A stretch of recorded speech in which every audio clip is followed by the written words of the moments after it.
A quick like and subscribe really helps our channel grow and allows us to bring you even more amazing content. Thank you for your support. It was a crisp autumn evening when I found myself seated on a park bench, the sun dipping low and casting golden hues over the trees, lost in thought as I waited for my friend Sarah. We had grown up together, our lives entwined in a winding road of shared memories, laughter, and even occasional disagreements. One of those disagreements surfaced less than a week ago when Sarah casually mentioned she had rehomed her cat, Luna, because she was moving into a new apartment that didn't allow pets.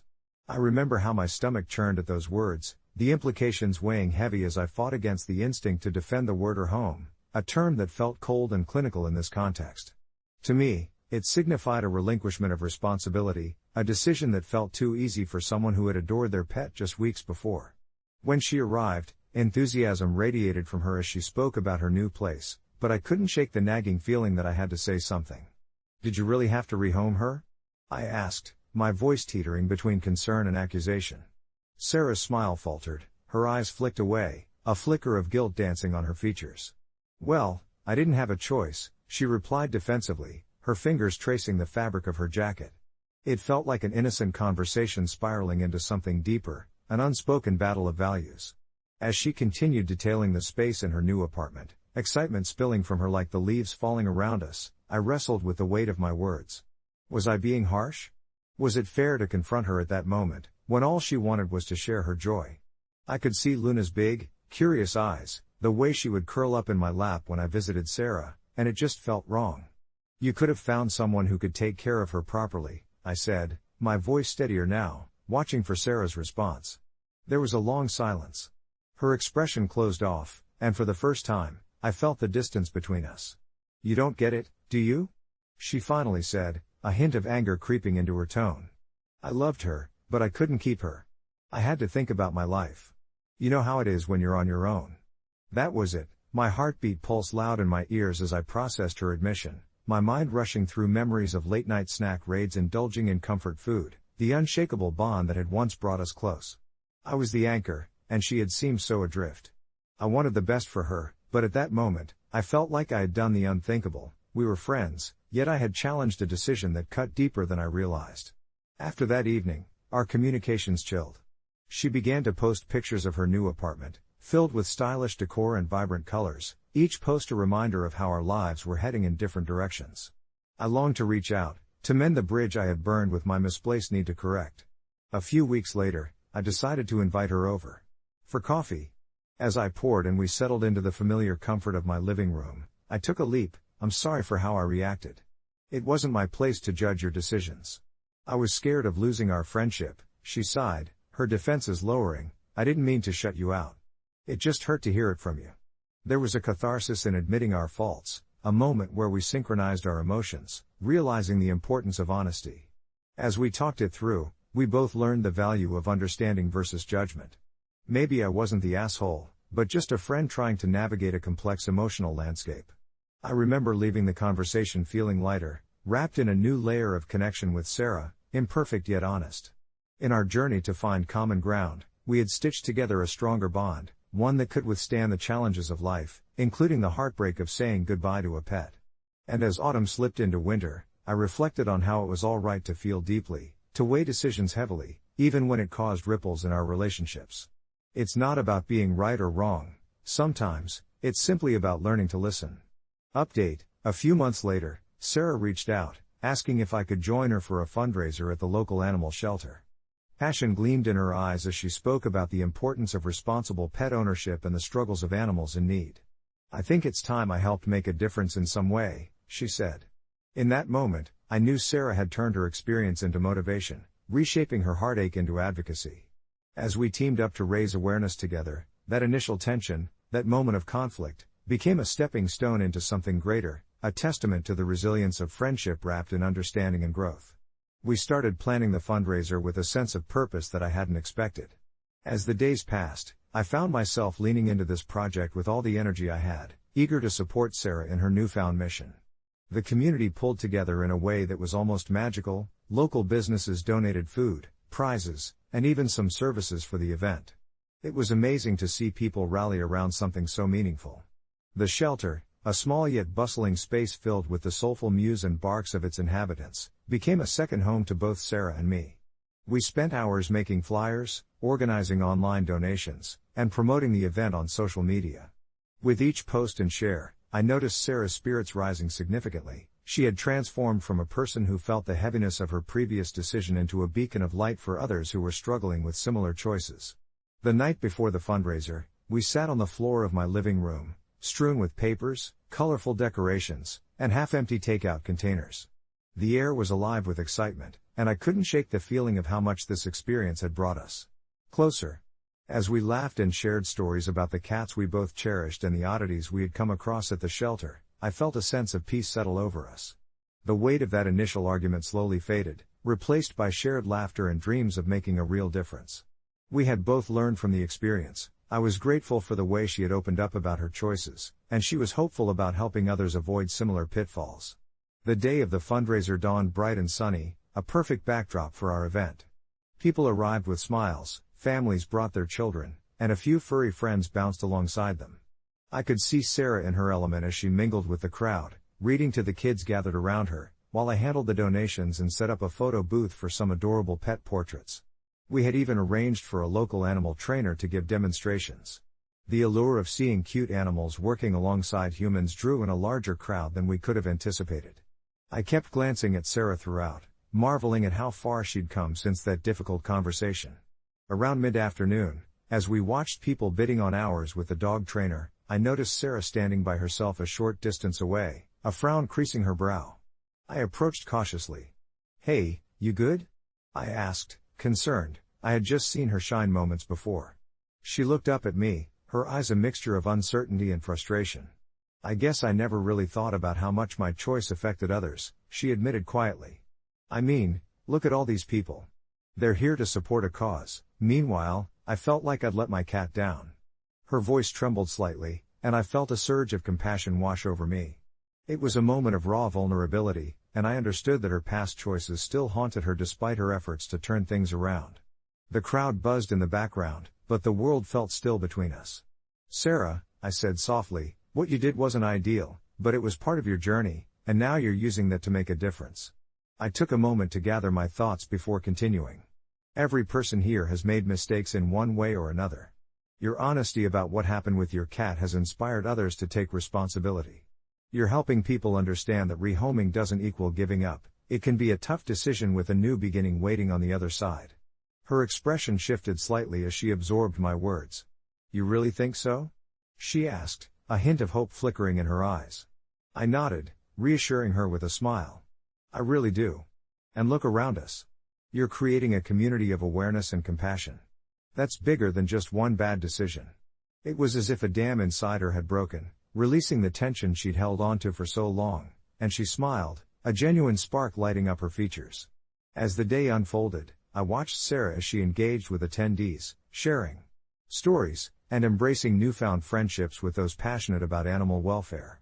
It filled me with warmth to witness her come alive in this atmosphere, where her past hadn't defined her, and her desire to advocate for animals took precedence. We did well that day beyond our expectations. We raised more funds than we could have hoped for and brought awareness to animal welfare like never before. As the sun began to set, and people started to gather their things, Sarah and I took a moment to reflect. "We really did it," she sighed, exhaustion lining her voice, but joy danced in her eyes.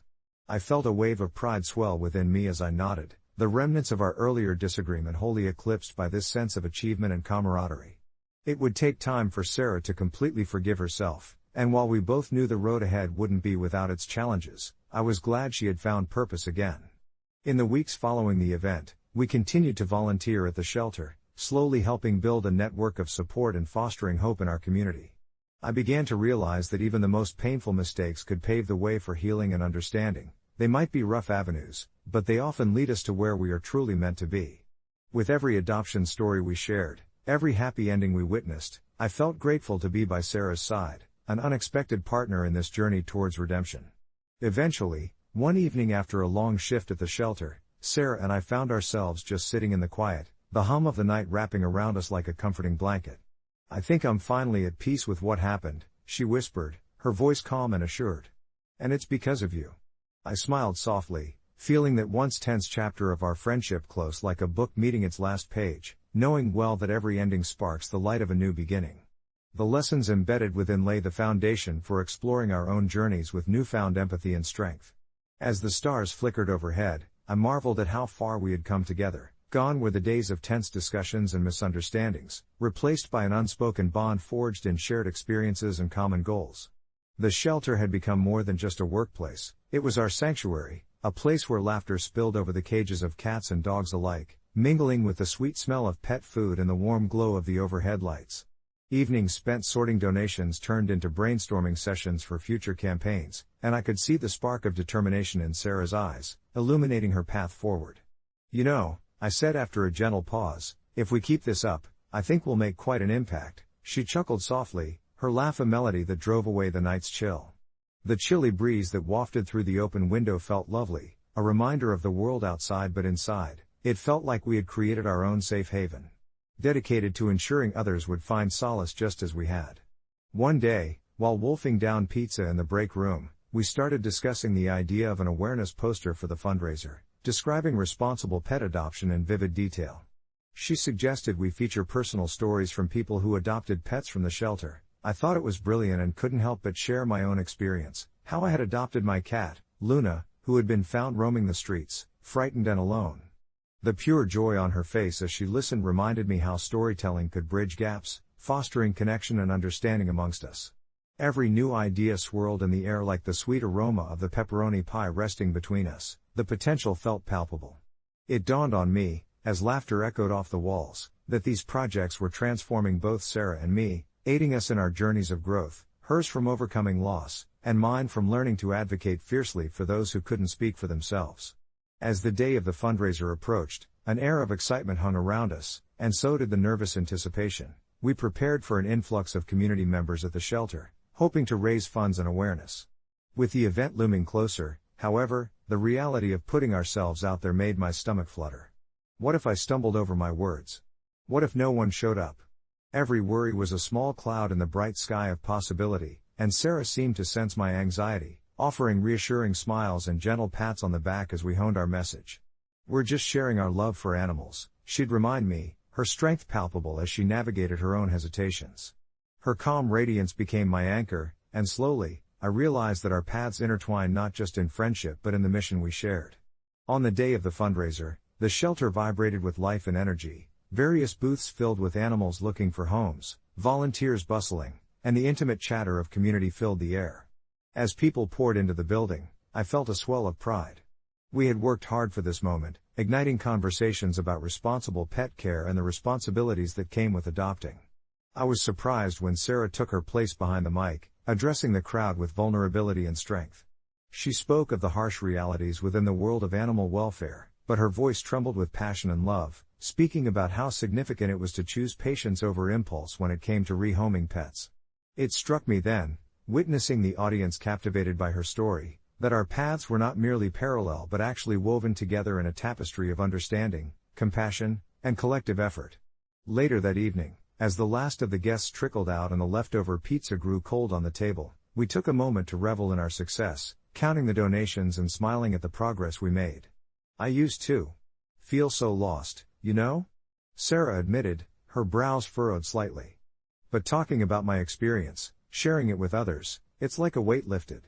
I nodded, knowing exactly what she meant. In that moment, something inside me shifted. I realized that this journey had not only been about healing for her but also a restorative experience for me too.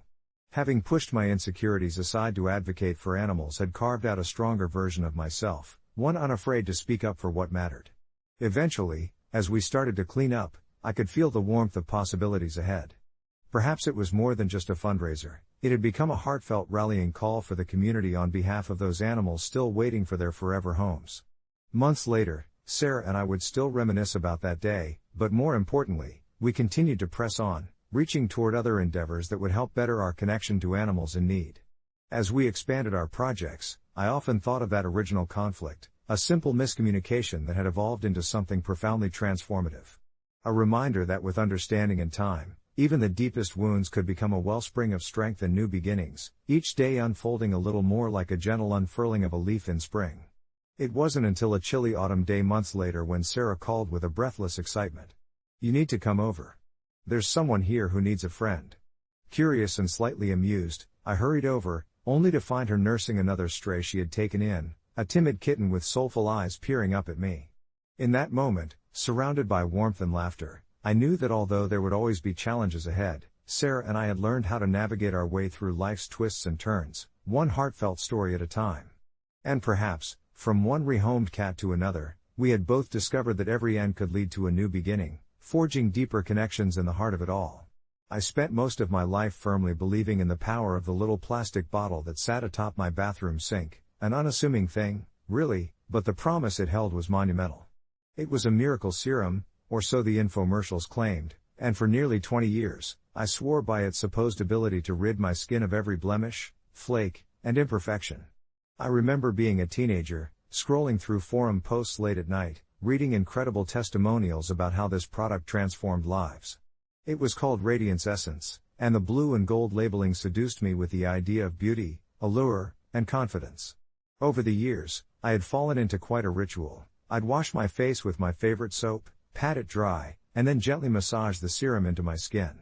Each application felt like a small act of self-love, believing fully that I was preemptively thwarting acne and any signs of aging. Fast forward to just a few weeks ago, when I found myself scrolling through a thread titled "What is a product that you swore by your whole life, but have only recently learned that it's essentially just snake oil?" I hesitated at first, but curiosity pulled me in. I started reading the comments, each revealing personal tales of heartache and embarrassing discoveries, as users detailed their own revelations about miracle cures that turned out to be little more than lies cleverly wrapped in shiny packages. One comment stood out starkly: "Dear God, Radiance Essence is just scented water." My heart sank as I read about someone else's life-changing epiphany, feeling as if a gut punch had toppled my entire belief system. For a moment, I sat in silence, replaying memories of all the times I'd turned to that bottle in joy and despair, when all I had really been doing was splashing water on my face. A gnawing unease began to settle in, a mix of embarrassment and disbelief. I remembered vividly those times when my friends would compliment my skin, and I'd credit my radiant glow to the serum. Suddenly, those moments felt hollow, tainted by what I was now beginning to fathom. Was I living a lie? The next morning, spurred by an insatiable need for answers, I pored over product ingredients and reviews, plunging into a whirlpool of information that made my head spin. The more I uncovered, the more I felt deceived. Dates of patent expirations, lawsuits against false claims, customer service representatives claiming it was discontinued for formulation improvements, all signs pointing to the truth I hadn't been ready to face. The weight of realization pressed heavily on my chest. How could I have been so naive? Reluctantly, I canceled my monthly subscription, stared at the lonely vial that had been a constant presence, and placed it in a drawer, further distancing myself from what once brought me comfort. Still, in the quiet recesses of my mind, I felt a lost connection to those moments of misguided faith that had seemed to carry so much significance.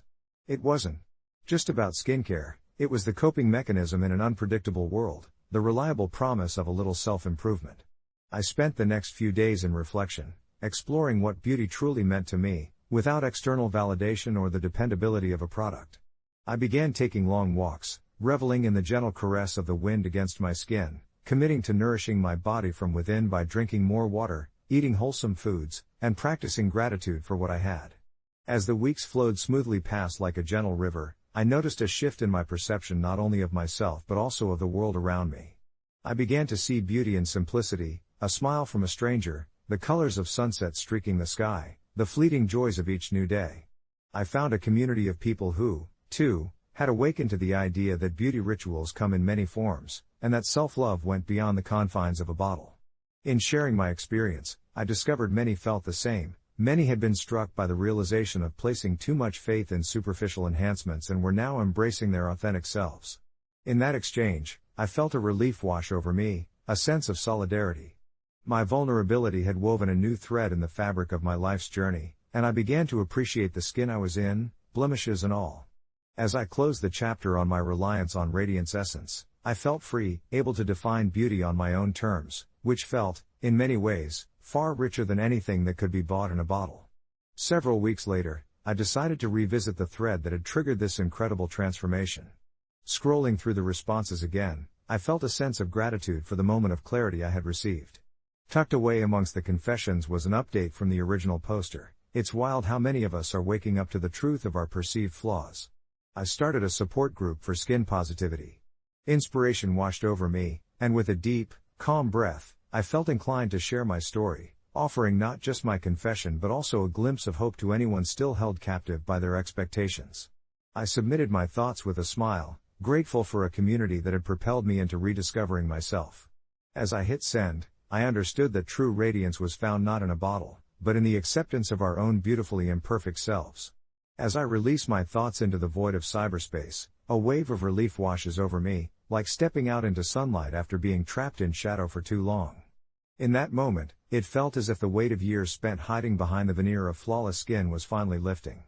I had spent so much of my life obsessed with concealers, serums, and exfoliants, believing that each product was a step towards some unattainable ideal, some version of myself that others would deem worthy. But the idea that I could simply shed those expectations, that I could unfold my story and share it with others, filled me with a kind of warmth I hadn't felt in ages. With each day, I found that I was embracing my natural texture, the small scars from teenage battles, the laugh lines etched into my face with joy over the years. They were all markers of my journey, not imperfections to hide. As days turned into weeks, I kept returning to that online forum, and with each post I read, I felt more connected to the stories of others who had also donned the mask society had pressed upon us. One member, Tara, shared her experiences with severe acne throughout high school, how she would meticulously cover her skin in thick layers of makeup that often made things worse rather than better. Reading her words struck a chord, echoing my own past struggles. It was reassuring to know that I wasn't alone in this. We messaged back and forth, and soon we were part of a small group that would meet virtually every weekend. Each call was filled with laughter, sharing anecdotes about the ridiculous things we used to believe, the products that failed to deliver on their promises, and the crazy lengths we went to in pursuit of that elusive perfect skin. As much as I cherished these connections, one Friday evening, I found myself grappling with a sudden bout of anxiety. I had been invited to a friend's birthday party, an event that would surely feature ample photographs and the inevitable aspect of being scrutinized by those playful fingers ready to brandish their phones. I had not fully surrendered my fear of judgment. As I prepared for the party, staring in the mirror, the familiar tug at my self-assurance emerged. My reflection seemed to scream at me, urging me to conform, to cover up what I had ownership over only weeks prior. But then I remembered the mantra I had stumbled upon in our group: your worth is not determined by your skin.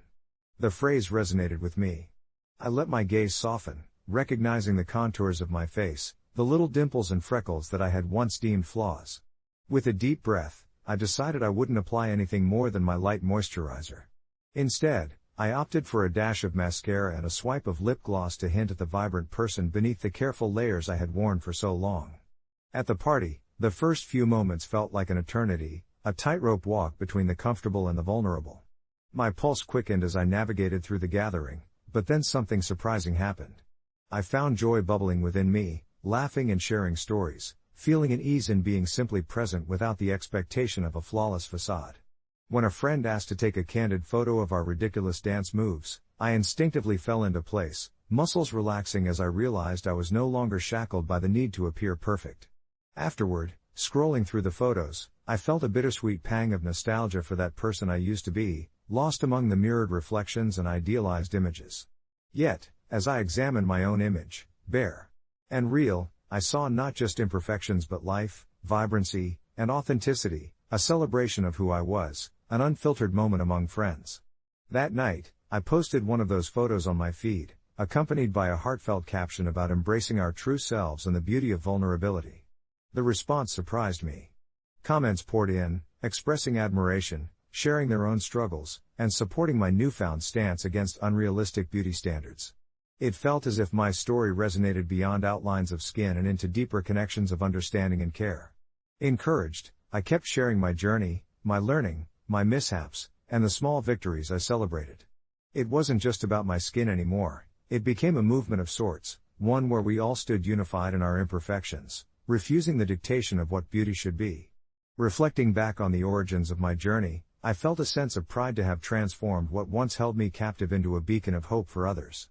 As I stand here, full circle and radiant in my own way, I realize that rediscovering oneself is an ongoing journey, one where each wave of self-acceptance washes away the remnants of past insecurities. And while I still have days of doubt, they do not define me.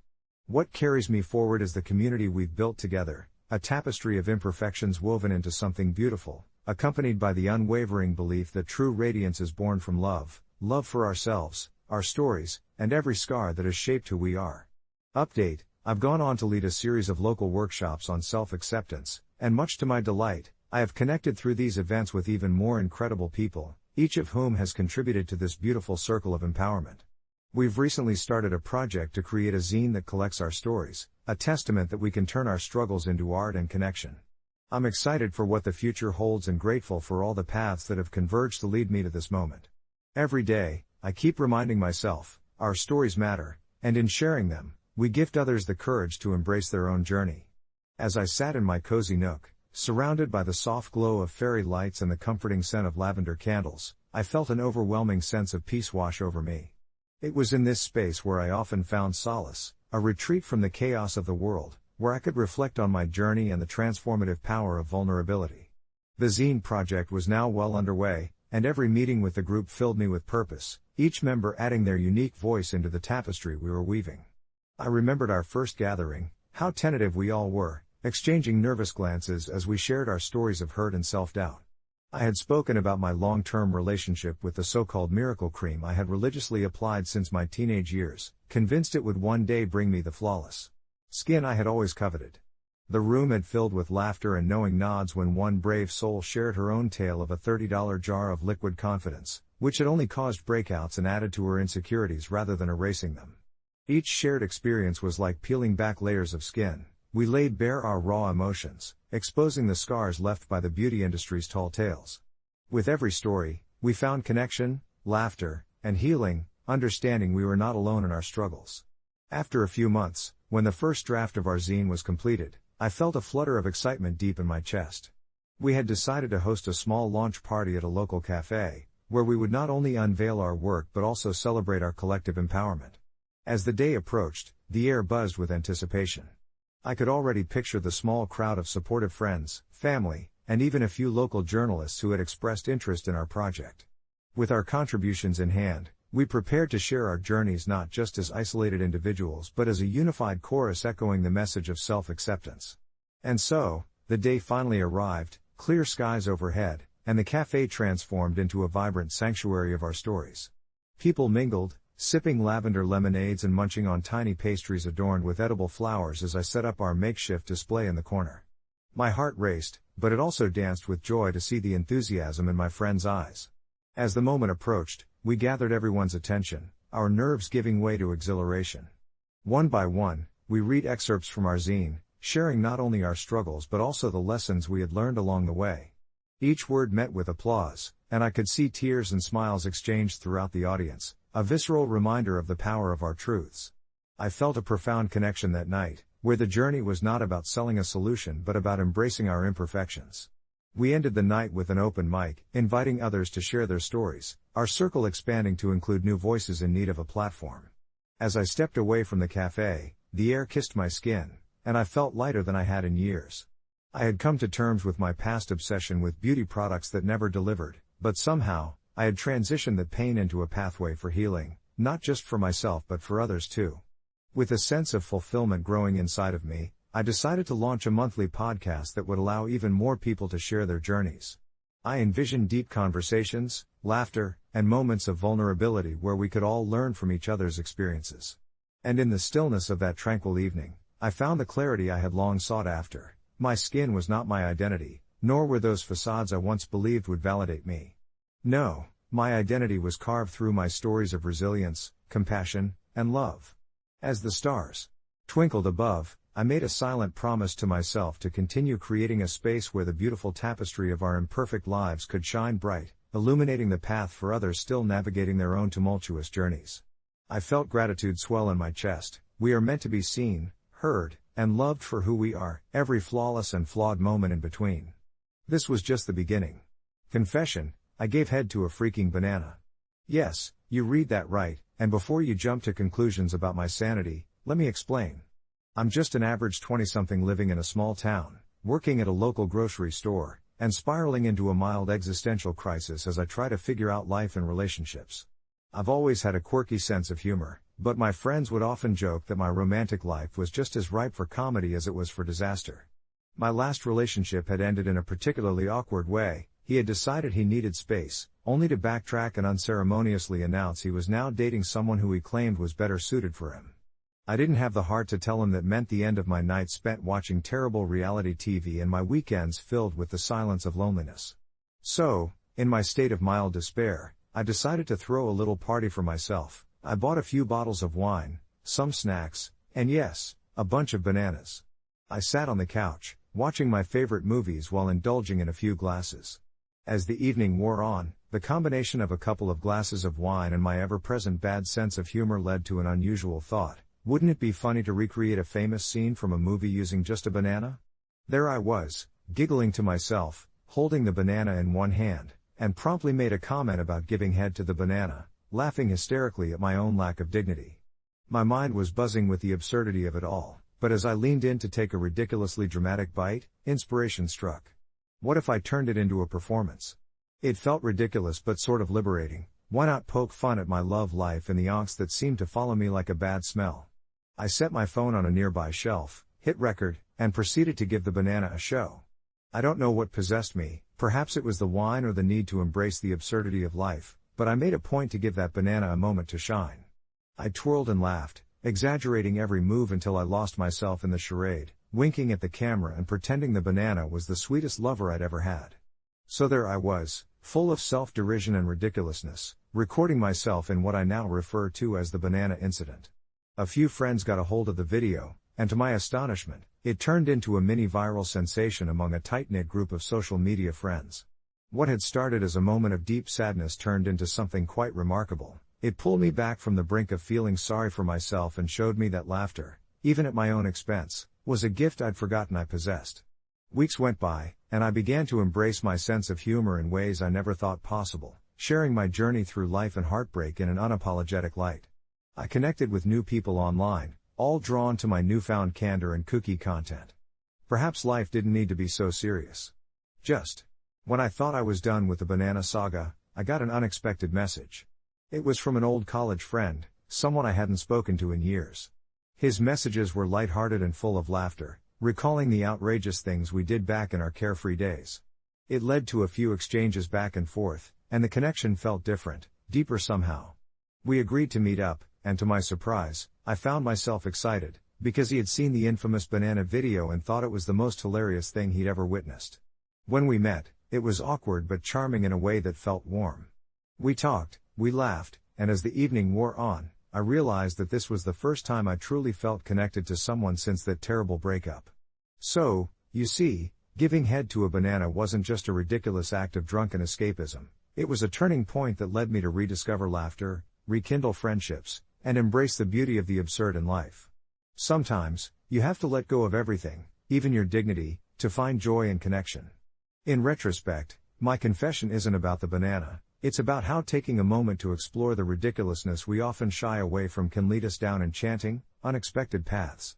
Update: a month later, that college friend and I decided to take things to the next level. We're officially dating. And yes, we've shared a few more crazy moments that involve fruits and laughter, which have solidified our bond even more. Life can be so wonderfully absurd, and honestly, I can't wait to see where this new adventure takes us, knowing that sometimes the most ridiculous confessions can lead to the greatest joys. As I sit down to reflect on the whirlwind of my life since that fateful day, a gentle smile creeps across my face, and I can't help but laugh at how surreal it all feels.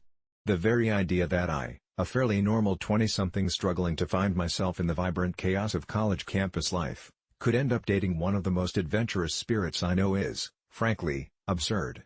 My experiences had primed me for a strict adherence to what was sensible, but somehow, when laughter collided with randomness, it unlocked parts of me I hadn't even realized were closed off. Let's not forget the banana, though. In mere moments of silliness, it became an emblem of spontaneity and fun, something to be looked back on fondly rather than with embarrassment. Our mutual unorthodoxy sparked an unspoken camaraderie between us, something blossoming into laughter-filled nights where we'd recount our craziest experiences over shared ice cream sundaes, rich chocolate drizzling down the sides, rivaled only by the heaps of fruity toppings we continually consumed in jest of that first encounter. Conversations flowed easily, we shared secrets intertwined with memories, and each time he'd wink at me over the table, I felt a warmth I'd once thought reserved for fairy tales. It was during one of those late-night talks, surrounded by cushions and lingering energy from a vibrant party we'd just left, that I discovered we were both fascinated by the absurd elements of life, the little quirks we found that reminded us not to take things too seriously. He confessed that day how he recently wrestled with the idea of joining a juggling club, not because he particularly wanted to juggle, but rather because it seemed hilariously awkward and a little outlandish. We burrowed deeper into our joyfully whimsical thoughts, and who knew a casual conversation could emit so much warmth and connection. As the month neatly slipped away into a golden series of dates, I found myself growing more and more attached, not just to him but to the laughter and adventure we created together, filling up my once monotonous life with dazzling episodes of spontaneity. One particular afternoon, in an impulsive fit of creativity, I suggested we should enter a local fruit sculpture competition that promoted sustainability and art.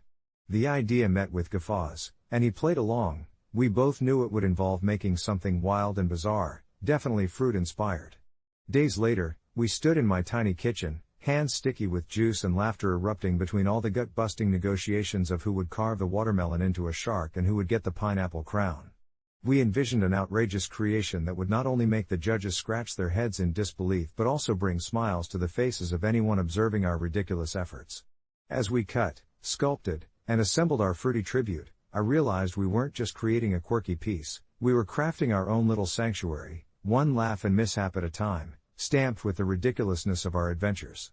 The day of the competition arrived in a flurry of excitement, where we displayed our overly ambitious pineapple shark hybrid that looked more like a creature out of a cartoon than anything serious.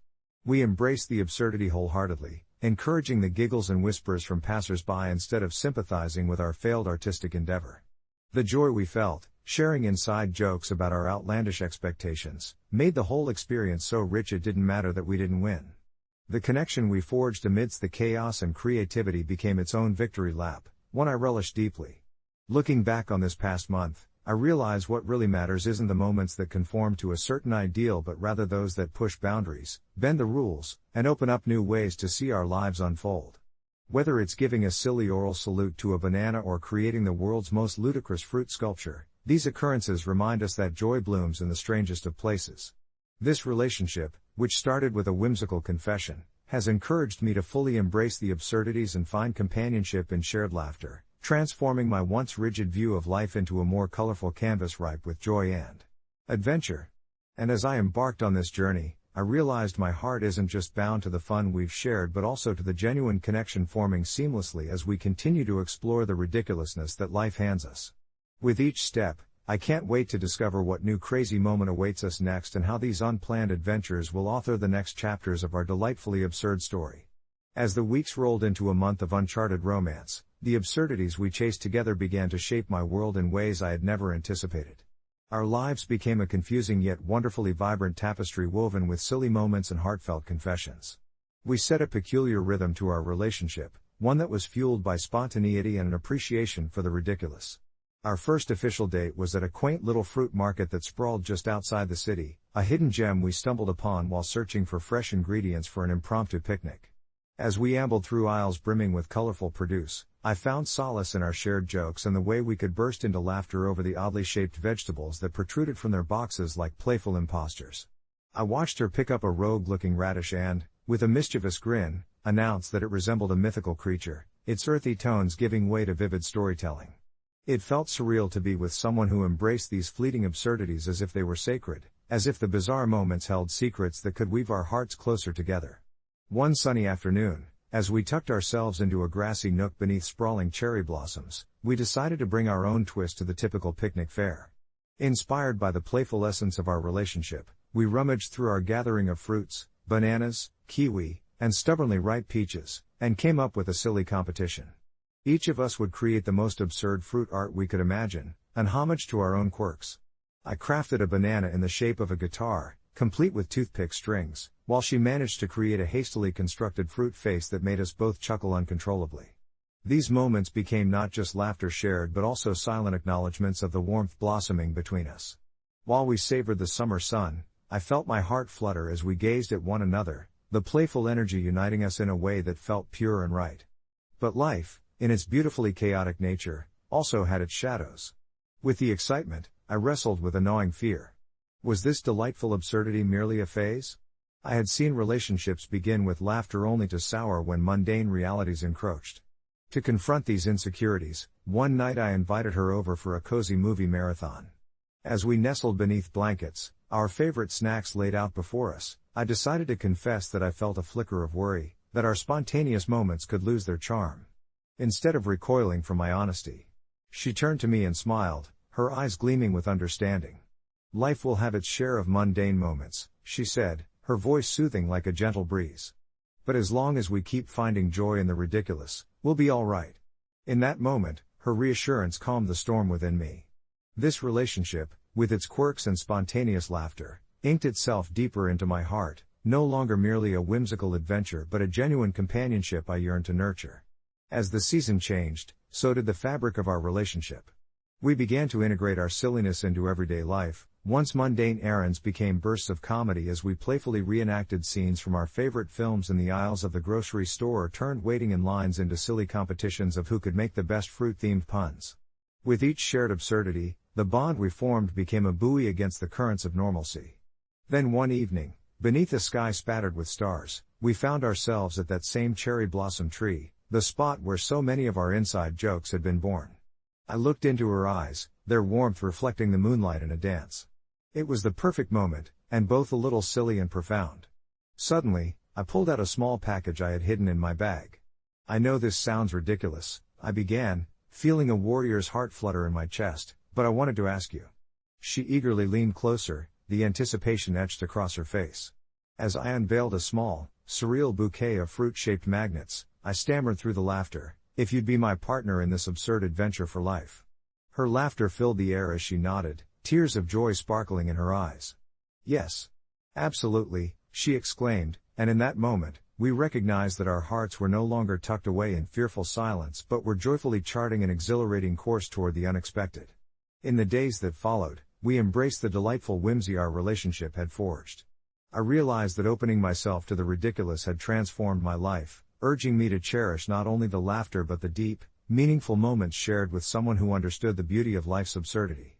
As we nestled into our future together, I knew this confession wasn't just about fruit or moments of laughter, it was a celebration of the incredible joy found in embracing life as it came, each day a fresh adventure painted with the hues of love, laughter, and the delightful unknown. It's funny how a single night can spiral so completely out of your control, all from a decision as simple as cracking open a bottle of wine. I've always been the type to unwind with a glass or two after a long day, especially when the world feels heavy and work drags on like a slow Friday. That night, my day had dragged on worse than usual. The air was thick with the tension of deadlines and uncomfortable office politics. I returned home, the warmth of the evening wrapping around me like a soft blanket, and I reached for the wine cooler with almost giddy anticipation.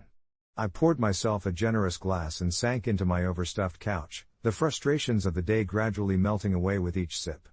But I guess the day had taken a toll I hadn't quite realized because before long, I reached for the second glass, and then another, the weight of the wine thickening my thoughts into a humorous haze. Somewhere around the third glass, there was a rustling in my fridge that caught my slightly inebriated attention. I was hungry, but not the kind of hunger that made sense, more like an instinctive need to munch on something savory, hearty, and utterly indulgent. Maybe it was the salami I had bought on a whim last week. I chuckled to myself thinking about it, visualizing how impressive it looked when I had opened the package, its beautiful marbling gleaming in the light. If I had been more sober, I might have put together some gourmet platter with cheese and crackers, but my thoughts veered toward the absurd. In a moment of reckless abandon, I decided a whole salami would do just fine. As I stood in my kitchen with the fridge door gaping open, I remember laughing at my reckless decision, pulling the salami from its resting place, marveling at how absurd it felt to hold such a hefty piece of meat. I didn't have a knife handy, so I chose to bite right into it, the flavor exploding in my mouth like something delightful. I didn't even care. The world outside faded, muffled by the blissful potato-like stupor I found myself immersed in. I must have lost track of time, because by the time I finally came to my senses, salami juice coating my fingers, and with the remnants of my drunken feast scattered across the counter, I couldn't believe the sight before me, an empty package and bits of sad deli wrapper strewn about like confetti. Reality crashed in, and it suddenly registered that I had devoured an entire salami all on my own, and guilt washed over me like a chilling wave. It wasn't just the thought that I'd eaten something almost obscene or the horror of waking up with a searing headache in the morning. I remembered my partner, Julia. She had worked late that evening, saving money for an upcoming vacation, and I could already envision the look on her face when she'd return home, tired and hungry, only to find her beloved salami, our salami, reduced to nothing but a pile of discarded packaging and a strong whiff of regret lingering in the air. Julia and I had been together for over 3 years, and though we loved to joke around about food, she had always been the more controlled one, meticulously planning her meals, practicing moderation, while I often danced on the edge of indulgence. I could already hear her teasing voice echoing in my mind, "What are you going to do now, a salami guru?" But there was an underlying current of seriousness in her words, a reflection of the way she nurtured our relationship, and how I often found myself straying away from that careful balance. I glanced at the clock, and panic set in as I realized she would be home any minute. My stomach lurched, not from nausea, but from an overwhelming sense of impending shame that wrapped around me tightly like a constricting boa. My phone vibrated on the counter, bringing me back to the present as I saw a message flash from Julia, "Heading home now. Can't wait to see you." Anxiety surged through me like an electric current. I felt like a guilty schoolboy caught stealing cookies from the kitchen jar. What was I supposed to say? "Hey, babe, I'm so glad you're home. I've just single-handedly eliminated your dinner plan." I could already imagine her disappointment, and the thought twisted in my gut like a knot. Desperate for a shield, I quickly surveyed the kitchen, hoping for a miracle. Maybe if I threw away the evidence, I could spin this whole fiasco into a plausible accident? The only problem was, how do I hide a midnight massacre of deli meat? I took a deep breath and swallowed my pride, though I'd already swallowed practically everything else that night. I decided to start cleaning up. My hands moved on autopilot as I shoved the crumpled plastic and packaging into the trash, but my mind was racing through thoughts of the awkward conversation that lay ahead. When Julia finally stepped through the door, fatigue etched into her features, my heart caught in my throat. "Hey, love," she greeted, her voice brightening the dimly lit kitchen as she dropped her bag. I offered a frantic wave, trying to act casual, but the look of pure shock on her face when she spotted the empty salami wrapper was unmistakable. It was as if someone had snuffed out all the light in the room. "You didn't," she said softly, her tone a mix of disbelief and hurt. I could feel the weight of her gaze pinning me to the spot, and my mouth suddenly felt too dry to muster an excuse. I got a little carried away," I stammered, my heart racing as I fought the urge to cringe. "I didn't mean to eat it all. I thought I'd just have a slice. But then it was just so good, and before I knew it, well..." My voice trailed off almost apologetically, as though the words themselves were woven from my own shame. Julia sighed, and the world shifted around us, the air heavy with uncomfortable tension. "I was saving that for the pasta we're making tomorrow," she replied, her eyes narrowing slightly, a shadow of disappointment dancing across her features. And then, the heaviness gave way to a laugh, surprising both of us. It came out of Julia, bubbling up from her gut, the laughter echoing in the small kitchen. It was such a genuine, clear sound that it caught me off guard. "You absolute lunatic," she exclaimed, still chuckling as she approached me, betrayal melting into amusement. Instead of anger, I saw the corners of her mouth curl upward, and something inside me shifted. The relief washed over me like the tide receding from the shore. Maybe I wasn't in as dire straits as I had imagined. "Okay, I might have gone overboard," I admitted, joining her laughter, feeling an unexpected lightness spread through my chest. "But can I at least make it up to you? What if I cook dinner, get some fresh ingredients?" Julia leaned in, bumping her hip against mine playfully. "You know I love your cooking," she replied with a kind glint in her eyes, the shadows of my initial transgression fading away. As we began brainstorming dinner ideas, the night transformed from one I thought would be filled with shame into something surprisingly warm and inviting. Small mistakes didn't have to unravel our bond. Instead, they could lead us to moments of laughter and connection. With every suggestion I tossed out, Julia's eyes sparkled more brightly, and it felt as though we were weaving a new story together, one where the salami mess was just a funny note in a melody we were crafting. And somehow, against a backdrop of guilt, that made me feel more like myself than ever. Days passed after that comedic episode, and I found myself reflecting on it, though I was startled by just how deeply it had changed the ambience between us. The little mishaps, forgetting to buy milk or dissecting a salad incorrectly, didn't seem so dreadful anymore. I learned the importance of sharing my mistakes with her, the value of vulnerability turning those potential storms into laughter. And maybe, on the other side of all this, I found a strength I hadn't known I possessed, the ability to embrace my imperfections, live fully in the moment, and trust that whatever the next late-night binge would be, we were solid together. I penned a quick post to our /confessions someday, sharing my humorous and slightly disastrous adventure with a whole salami, chuckling as I reflected on how a drunken binge could save a relationship instead of ruining it. After all, it wasn't just a salami, it was a reminder that love can rise above the clutter, to mend the small rifts and turn them into something larger, something alive with laughter. The next morning, as the sun filtered tentatively through the curtains, I braced myself for the inevitable fallout. My head throbbed with each pulse, reminding me of the regrettable decisions I had made the night before. Julia had fallen asleep in our bedroom, blissfully unaware of my indulgent escapade. I tiptoed to the kitchen, dread coiling in my stomach, and gazed at the carnage left behind, a sight that would undoubtedly elicit her trademark raised eyebrow and disappointed sigh. I brewed a pot of coffee, hoping its rich aroma would mask the odor of salami remnants, perhaps providing me just enough courage to face her. As I poured my first cup, I could hear the soft rustle of sheets behind me as Julia emerged, hair tousled and sleep in her eyes. "Morning, sleepyhead," I called out in what I hoped was a cheerful tone, trying to lift the impending gloom hanging over me. She smiled, but there was a flicker of suspicion in her gaze as she caught sight of the kitchen chaos. The moment of silence that followed was filled with unspoken questions, and I could feel her scanning the counter like a detective searching for clues in a crime scene. About that," I stammered, my tongue suddenly tied in knots. "I might have eaten something last night."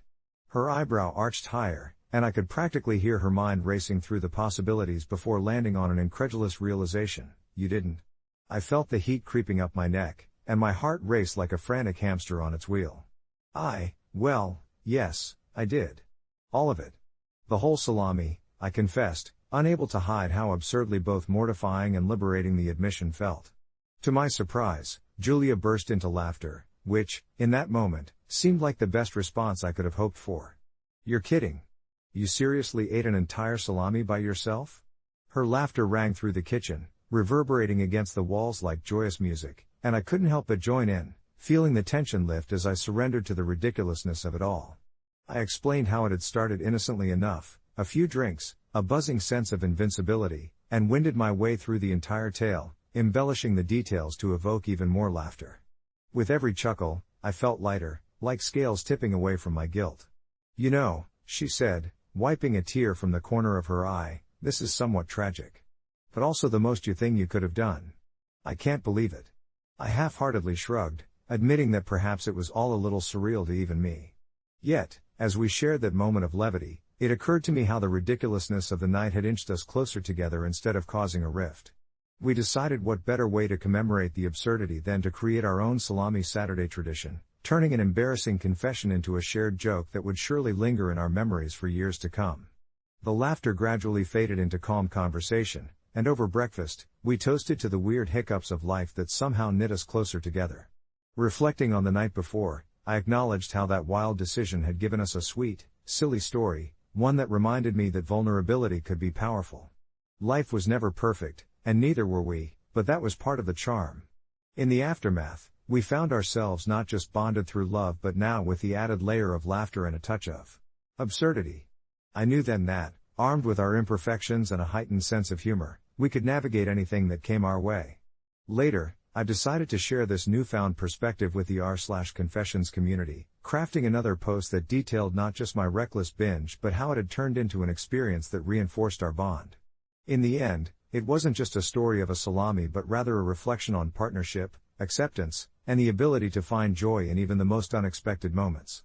It all started in the early hours of a Sunday morning when my mind was too awake to return to sleep but too tired to be productive, scrolling mindlessly through my phone like so many of us do. It was during this state of semi-consciousness that I stumbled across a post on Ask Reddit that asked the question, "You're given 1,000,000 of whatever you last Googled. What is it?" I chuckled at the thought and, for reasons I still can't quite fathom, I clicked on the search bar and typed in Youre, which was a bizarre term I had encountered while researching local spider species for a project I was doing for a community education class. I had just finished writing about the deer that roamed the woods behind my house, but the moment I pressed search, I had no idea I would find myself entangled in something far darker than an overabundance of information about eight-legged creatures. As I waited for the results to load, a twinge of unease settled in my stomach. Imagine my surprise when, instead of an array of educational articles, I was instantly met with a blinding white light that enveloped my room, making everything else blur around me. My heart raced as I rushed to close my laptop, but it was too late. The light consumed me, and for a brief moment, I felt as if I was suspended in air, untethered and disoriented. When the luminosity faded, I blinked, staring at what can only be described as the embodiment of a nightmare, a million tiny eight-legged black creatures crawling across every inch of my room. I stood frozen, watching as they surged toward me like a dark wave, their beady eyes glistening with a kind of malicious glee I had never witnessed before. Initially, I thought I must be dreaming, perhaps still caught in that surreal half-sleep state, but the reality turned chillingly clear when I felt the first sharp stab of pain as one of them sank its fangs into my ankle. I bolted out the bedroom door, seemingly outrunning the swarm that was now spilling out into my living room. Panic ignited deep within me as I scrambled to open the front door but couldn't help but catch a glimpse in my reflection, dark circles under my eyes, hair disheveled, a wide-eyed look of utter terror replacing the calm I usually carried. Outside, dawn was just breaking, colors swirled across the sky, yet I felt caught in a living nightmare. I needed help, but who could I call? My friends, while well-meaning, would never believe my tale. My mother had enough on her plate with my father's Alzheimer's making their lives turmoil. Just as despair began to wrap its cold fingers around my heart, the doorbell rang, echoing through the silence of the early morning. With my heart pounding, I inched towards the door, clutching a kitchen knife I had grabbed in a moment of desperation. The only person standing there was my neighbor, Evan, a quiet introvert who kept to himself mostly, but he had always seemed kind enough. "I thought I heard some commotion," he said, his brow furrowed with concern. I opened my mouth, struggling to articulate the chaos of spiders flooding my home, until I caught sight of the creeping black tide pooling around the doorway. In an instant, I closed the door and locked it, now hyper-aware of the fact that I had just isolated myself further with every panicked decision I made. I heard Evan's voice from the other side. "Are you okay? Is everything all right?" I felt a lump rising in my throat, but wrestling it down, I had one coherent thought in my mind: I had to prove to him that I wasn't losing it.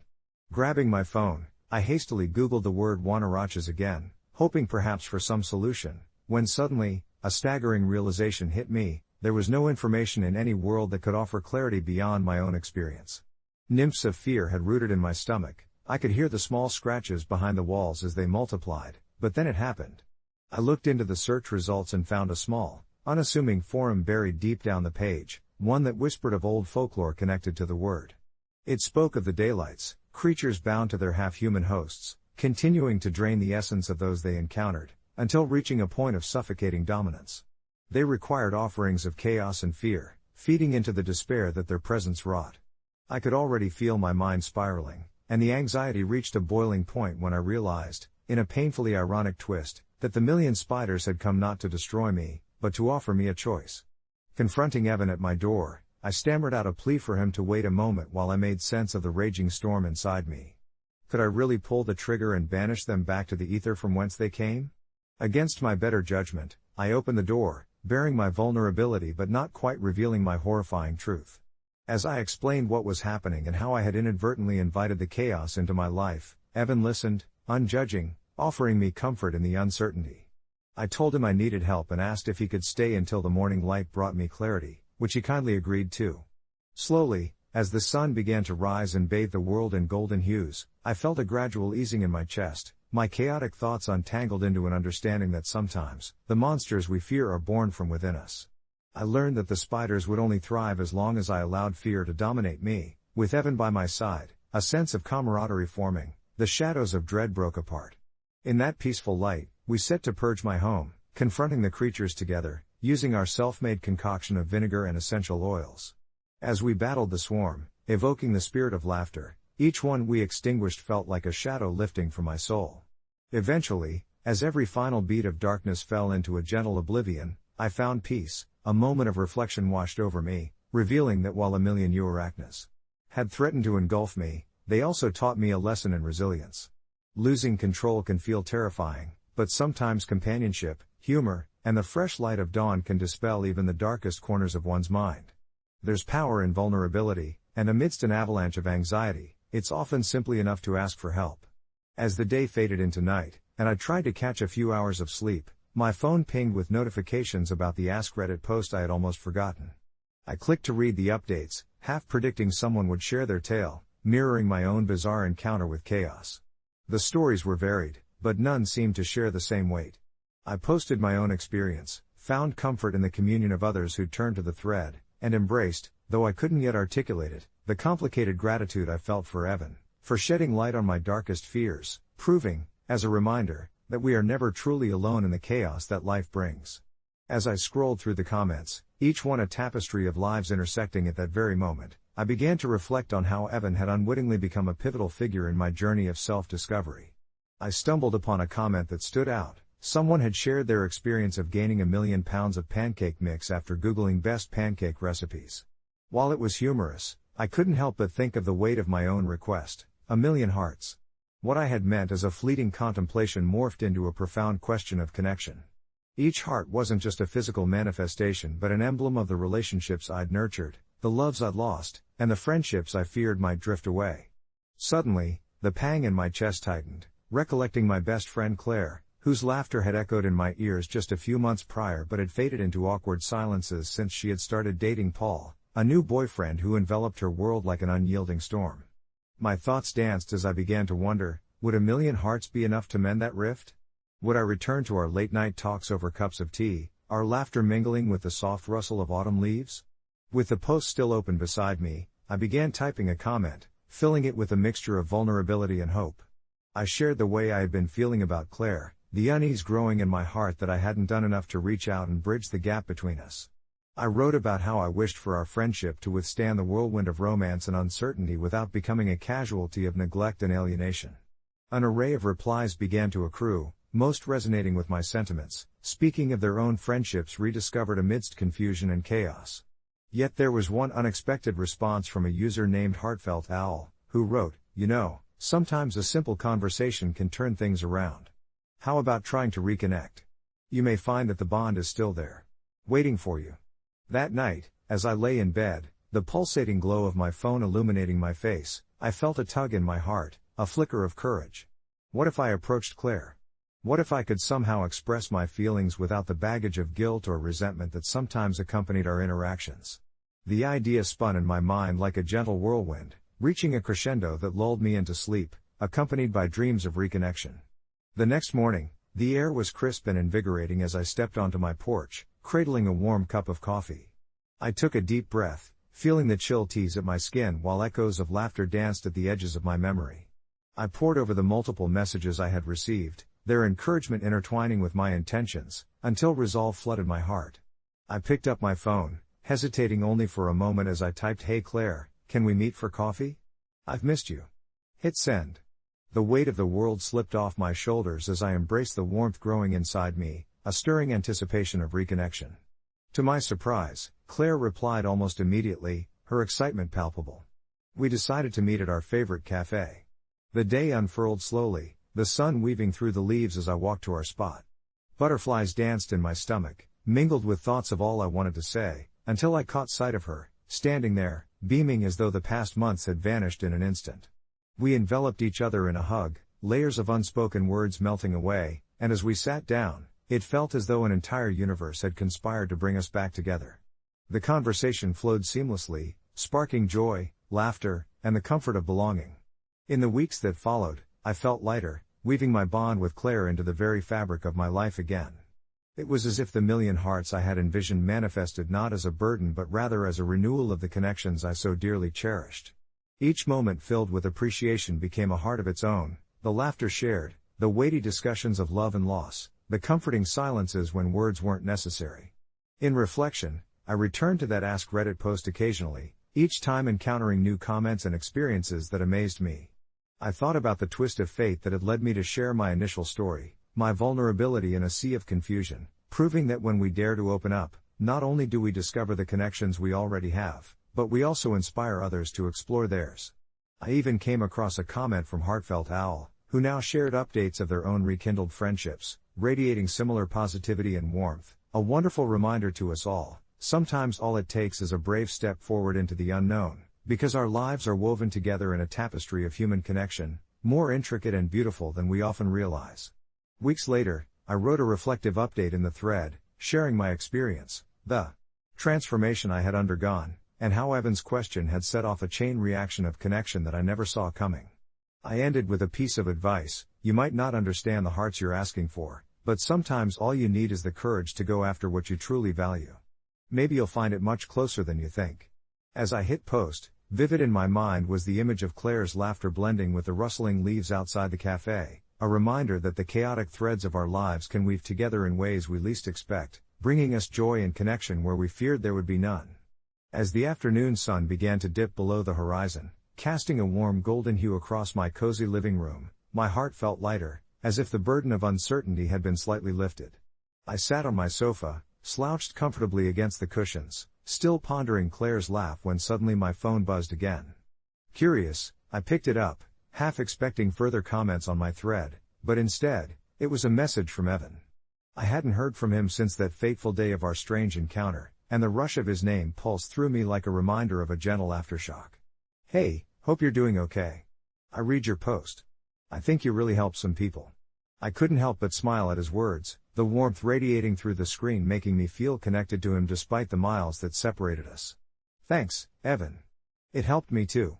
Maybe we can grab that coffee we talked about?" Almost immediately, he replied, "Definitely. How about Saturday?" The memory of that awkward but enlightening day washed over me, and I felt a surge of gratitude for the random day that had somehow stitched together fragile connections in my heart. Saturday arrived faster than I expected. As I stepped into the small cafe filled with the rich aroma of espresso and the gentle chatter of people, the nervous flutter in my stomach was countered by the promise of friendship and support. I spotted Evan at a corner table, his familiar silhouette more comforting than I had anticipated. He looked up, and a wide grin broke across his face as he raised his hand in greeting. "Glad to see you made it," he said, his voice a buoy against the busyness around us. We settled into the rhythm of conversation, sharing stories of our chaotic lives, insecurities, and dreams, weaving through laughter and vulnerable confessions like threads in a tapestry. I learned more about Evan's journey. He too had been a seeker of connection, battling the same chaotic currents of modern life that often left us feeling untethered. What struck me the most was how his perspective mirrored my own, though we were both navigating our respective storms. It was a soothing realization. Our conversations flowed for hours until the sun began to dip again, painting the cafe in a soft amber glow. As we said our goodbyes, I felt a sense of closure and kinship swell inside me. On the drive home, I replayed snippets of our conversation, slow and languid. The contentment wrapped around me like a cozy blanket, providing warmth against the chill of the approaching night. I realized that this was what I had been missing, a sense of belonging, a community of souls who understood the madness of life. That weekend transformed into a recurring ritual. Every week, Evan and I would meet at the cafe. Anyone who wanted to join would spill into our circle, growing it gradually, each encounter adding more threads to our intricate tapestry. The chaos that had once felt isolating started to transform into a shared adventure. After several weeks of companionship, I found myself engaged in a deep conversation with Claire one evening, her laughter still echoing in my mind, fueling my memories. "Have you ever thought about the stories we tell ourselves?" she asked, her gaze serious yet playful. I considered her words, realizing the stories we construct are often influenced by our fears and desires, but they are also colored by who we choose to share them with. "What if," she continued, her eyes sparkling with curiosity, "the narratives we create are just reflections of who we surround ourselves with?" The thought sat heavy in my mind, blossoming into something that felt almost profound. We shared a moment of silence, letting the weight of our conversation linger in the air like the scent of freshly brewed coffee. In that moment, with the glow of the cafe surrounding us, a realization struck: the stories we've sewn together over a cup of coffee, delicate yet resilient, were allies against the chaos of uncertainty, and I understood then that we had built something truly special. Weeks later, during a particularly rainy evening, I poured myself a cup of tea and settled down to check the Ask Reddit post again. I was awash with nostalgia as I scrolled through the comments, noting how my simple story had invoked reflections and heartfelt responses from so many. Suddenly, one comment caught my eye. It was a message from a user who shared a similar experience but with a surprising twist. They had followed the same train of thought as I had, reached out to others, and eventually uncovered a hidden talent for writing. Thanks to that post, they wrote, "I've published my first short story anthology, and it's been a healing process." Chills ran down my spine as I realized how powerful our connections had become, each of us acting as stepping stones for one another, guiding those lost in their storms to discover new paths. Inspired, I spent the rest of the weekend reflecting on my own journey, contemplating how I might weave my experiences into a narrative of my own. Although the narratives we tell ourselves may be shaped by fear, the courage to reach out creates bonds that can turn chaos into something beautiful. I began to write, crafting my own story of connection, seeking to share it with all those who were still swimming through their own storms. As I penned the first words, I remembered Claire's laughter, Evan's compassionate ear, and the joy of a shared cup of coffee, realizing that our lives are a collection of stories waiting to unfold, entwined in the laughter and learning that arise from togetherness. And with each word I wrote, I could feel the lightness of connection wrapping around me, reminding me once more that even in the chaos, there is beauty, if only we dare to reach through it. I never thought I would find myself reflecting deeply on intimacy at this age, but lately, it seems to occupy my thoughts more than I ever anticipated. At 72 years old, I sit at the kitchen table of my modest but cozy home, the sunlight streaming through the window and casting soft patterns on the tablecloth. The faint sound of a grandfather clock ticks in the background, a gentle reminder of time passing in the quiet hours. I've been married to Margaret for nearly 50 years, and while we both have found ways to enjoy each other's company, I can't help but notice the shadows cast by the years. When we first got together, our nights were filled with energy and passion, the kind that fills the air with crackling electricity. I remember how we would sneak kisses in the kitchen while the pasta boiled over, how our laughter would echo in the empty halls after the children were asleep. It felt endless, exhilarating. But now, it often feels like we're going through the motions. Our conversations have shifted from dreams and plans to pragmatic discussions about medications and doctor's appointments, passion replaced with comfort, and yet there's something comforting about that too, isn't there? But last week, something shifted in me, a long-buried curiosity sparked by an unexpected conversation between Margaret and her sister, who was visiting. They laughed easily over shared memories, and I caught snippets of their chat concerning not only their health but also fragments of intimacy. After all these years, I was stunned by their honesty. Something inside me stirred, a faint ember of desire reigniting. After they left, I awkwardly broached the subject with Margaret, our relationship often tending towards old routines and familiar silences when it came to discussing something so personal. "Do you think people our age still? Well, you know?" I ventured carefully, my cheeks warming as those words stumbled out clumsily. She paused, a glimmer of surprise in her eyes, then smiled softly, her hands resting on her lap. "I think they do, if they want to," she replied, her voice quieter than usual. It was a simple answer, but it felt like a doorway opening, revealing uncharted territory. We held a hesitant dialogue peppered with nervous laughter, memories of our youth spilling over into this new understanding that intimacy didn't necessarily dwindle as one aged but transformed in unforeseen ways. However, I still wrestled with doubts. Could I even make her feel desired? Would I even want to? The next evening, as we settled into our familiar nightly routine, I made a bold decision. I lit a few candles and played soft jazz in the background, a scene eerily reminiscent of our early days. Margaret looked at me, a curiosity sparking in her eyes, and it seemed for a moment we were both peering through time, stepping into an era we thought we'd left behind. I took her hand, and together we ventured into a conversation about our fears and desires. I admitted that I sometimes found myself longing for the kinds of intimacy we had before, the laughter, the warmth, the connection. To my surprise, Margaret confided in me that she had felt similarly, that while the days of wild passion might be behind us, she still yearned for closeness, the kind that transcended physicality, running deep as the roots of our long-shared life. In a way, it freed us both. We began exploring what intimacy could look like now. It wasn't always easy, but it became a journey we embarked on together rather than apart, a dance of sorts to rediscover ourselves after years of being swept up in day-to-day life. I learned to appreciate the little moments, the way she looked at me just before bed, the gentle kisses we shared that spoke volumes of the love we felt. Although we might not physically connect the same way anymore, that doesn't diminish our bond. As the months pass, I've found comfort in the quiet intimacy of simply being with her, and it feels like we've woven ourselves closer together than ever before. Sometimes, it feels like the world has a way of nudging us into rediscovery, reminding us that love is a tapestry, one that evolves through experiences and time. In some ways, the conversations we have now feel even richer than they used to, filled with decades of laughter and compromise, lessons learned, and dreams still clinging to the edges of our hearts. And while the journey may not have led us back to the youthful lust of years gone by, it has brought us to a place of tenderness and understanding, one that feels infinitely worthwhile. Update: just last night, Margaret suggested we take a dance class together, something we had always talked about but never got around to in our younger years. As I helped her into her coat, I felt an exhilarating thrill I thought had long faded. A new chapter awaits us both, maybe even more rewarding than we could have ever dreamed, proving that love remains vibrant, even amid life's shadows. As I stood there, feeling the warmth of Margaret's happiness radiating off her, I couldn't help but marvel at how life had a way of circling back, of offering second chances when you least expected them.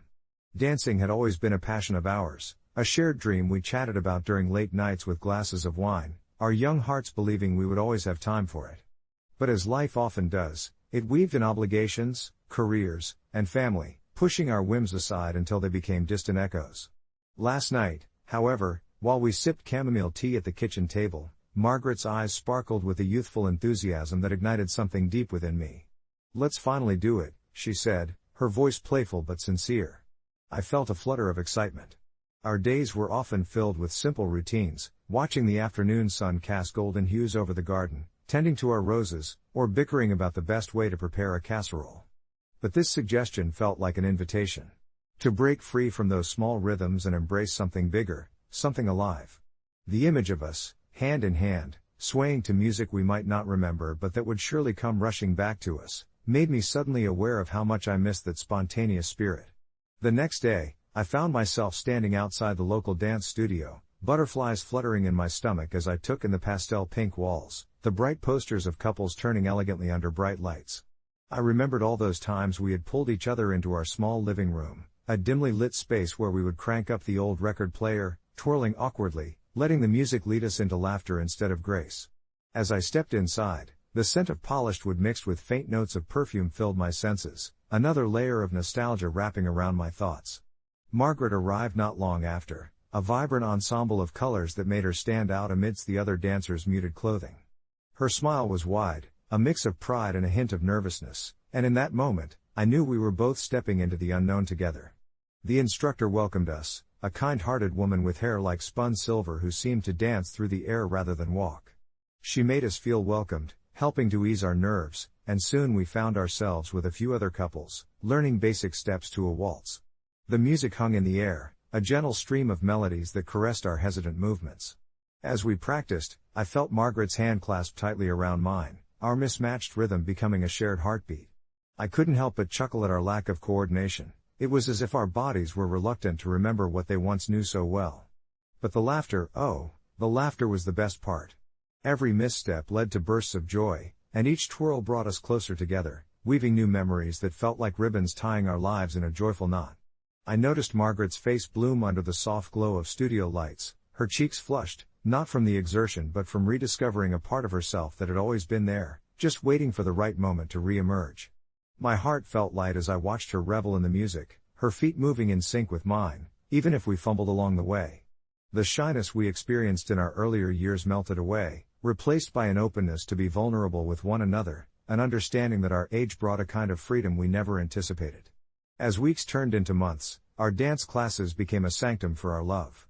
We would practice in the living room, blinds drawn and music loud enough for the neighbors to hear the joyful chaos. We stumbled and laughed our way through steps, finding our flow in the intimate spaces of our home. Each dance became a dialogue, a way to express what we often left unspoken in our day-to-day lives, turning our bodies into the very words we sometimes struggled to articulate. With every spin and every close embrace, I discovered shades of Margaret that I hadn't seen in decades. Her spirit shimmered brighter than the fading daylight that stretched across our living room floor, a reminder of the connection we'd cultivated over the years. It was more than just learning to dance, it was like peeling back layers of time to reveal the vibrant souls we had once been. And so, our dance journey transformed into something deeper, an exploration of intimacy that I hadn't expected at this stage in our lives. One evening, as we swayed in the soft light, Margaret looked up at me with a glimmer in her eye, whispering that this felt just as fulfilling as any passion we had shared in our youth. Her words wrapped around my heart, stirring emotions I hadn't touched in years, illuminating the fact that our journey wasn't just about the steps, it was about learning how to lead and follow together, how to trust each other both on the dance floor and off it. Before our first major performance, an end-of-term showcase where friends and family would watch, we stood backstage, taking a moment to breathe. I felt her hand grasp mine with fierce determination, her eyes locking onto mine as she said, "No matter how it goes tonight, I'm proud of us." I understood then, more than ever, that life, with all its complexities and challenges, had led us here, not to perfection, but to a celebration of love in its purest form. As the music began, we stepped onto that polished floor, dissolving into the flowing rhythm. We weren't just practicing our dance, we were unveiling a new chapter of us, a testament to love that matured like wine, deepening with time. And as I spun her around, the applause enveloped us, an echo not just of our performance but a culmination of a lifetime of love, laughter, and new beginnings that would perhaps last us until the very end. Yet it was that warmth of her hand in mine, the laughter that floated into the air, and the joy of sharing something we had once let slip away that stayed with me, reminding me that growth and love are forever entwined, steadily guiding us even through the shadows. It felt as if the universe had conspired to give us this gift, a gentle nudge that reminded us both that life is a dance, and every step we take, regardless of age, leads us back to the heart of what it means to be truly alive. As the days melted into weeks following that delightful suggestion, I found myself enveloped in a sense of anticipation I hadn't felt since the early days of our relationship. Margaret and I were scheduling our dance classes, those precious hours soon occupying a place on our calendar surrounded by mundane appointments. I chuckled one day as I crossed out a dentist visit and wrote in Dance with Margaret, 7 p.m., relishing how the very act of arranging our new endeavor felt almost rebellious in its simplicity. Our classes were held at the local community center, a place I had driven past countless times but never thought to enter. The building, once unfamiliar, soon became a sanctuary for our blossoming connection. Walking hand in hand past the classes in session, I marveled at the energy radiating from the younger couples, their laughter mixing with the swish of fabric and the shuffle of shoes against polished floors. Occasionally, Margaret would tease me, claiming I had 2 left feet, but I found joy in the playful banter. Each step, even the ones awkwardly learned, was more than just a movement, it became an opportunity to explore ourselves as partners again. The rhythm of life, the little joys of spinning her around, or catching her gaze as we misstepped, reminded me of the playful dance of our early romance. One quiet Wednesday evening, after a particularly invigorating class, we found ourselves on the center floor, surrounded by soft amber lights and the lingering echoes of music. The instructor had left us to practice on our own, and as the last notes faded away, I pulled Margaret close. I could feel her heartbeat synchronizing with mine. It was as if the world outside had dissolved, leaving just us trapped in our tiny universe. In that embrace, I dared to whisper sweet nothings, my words laden with affection as I praised her grace, her beauty, the way she always managed to make the ordinary feel magical. Her laughter, a soft chime, filled the space and lifted the very essence of what we had fought for over the years. "Can you believe we're doing this?" she mused, her eyes sparkling like the stars we often gazed up at from our porch. In that moment, looking into her eyes, I realized how far we had come from the complacency that once threatened to sway between us like an unwelcome breeze. We were redefining intimacy, not just through touch, but through these shared experiences that united our spirits.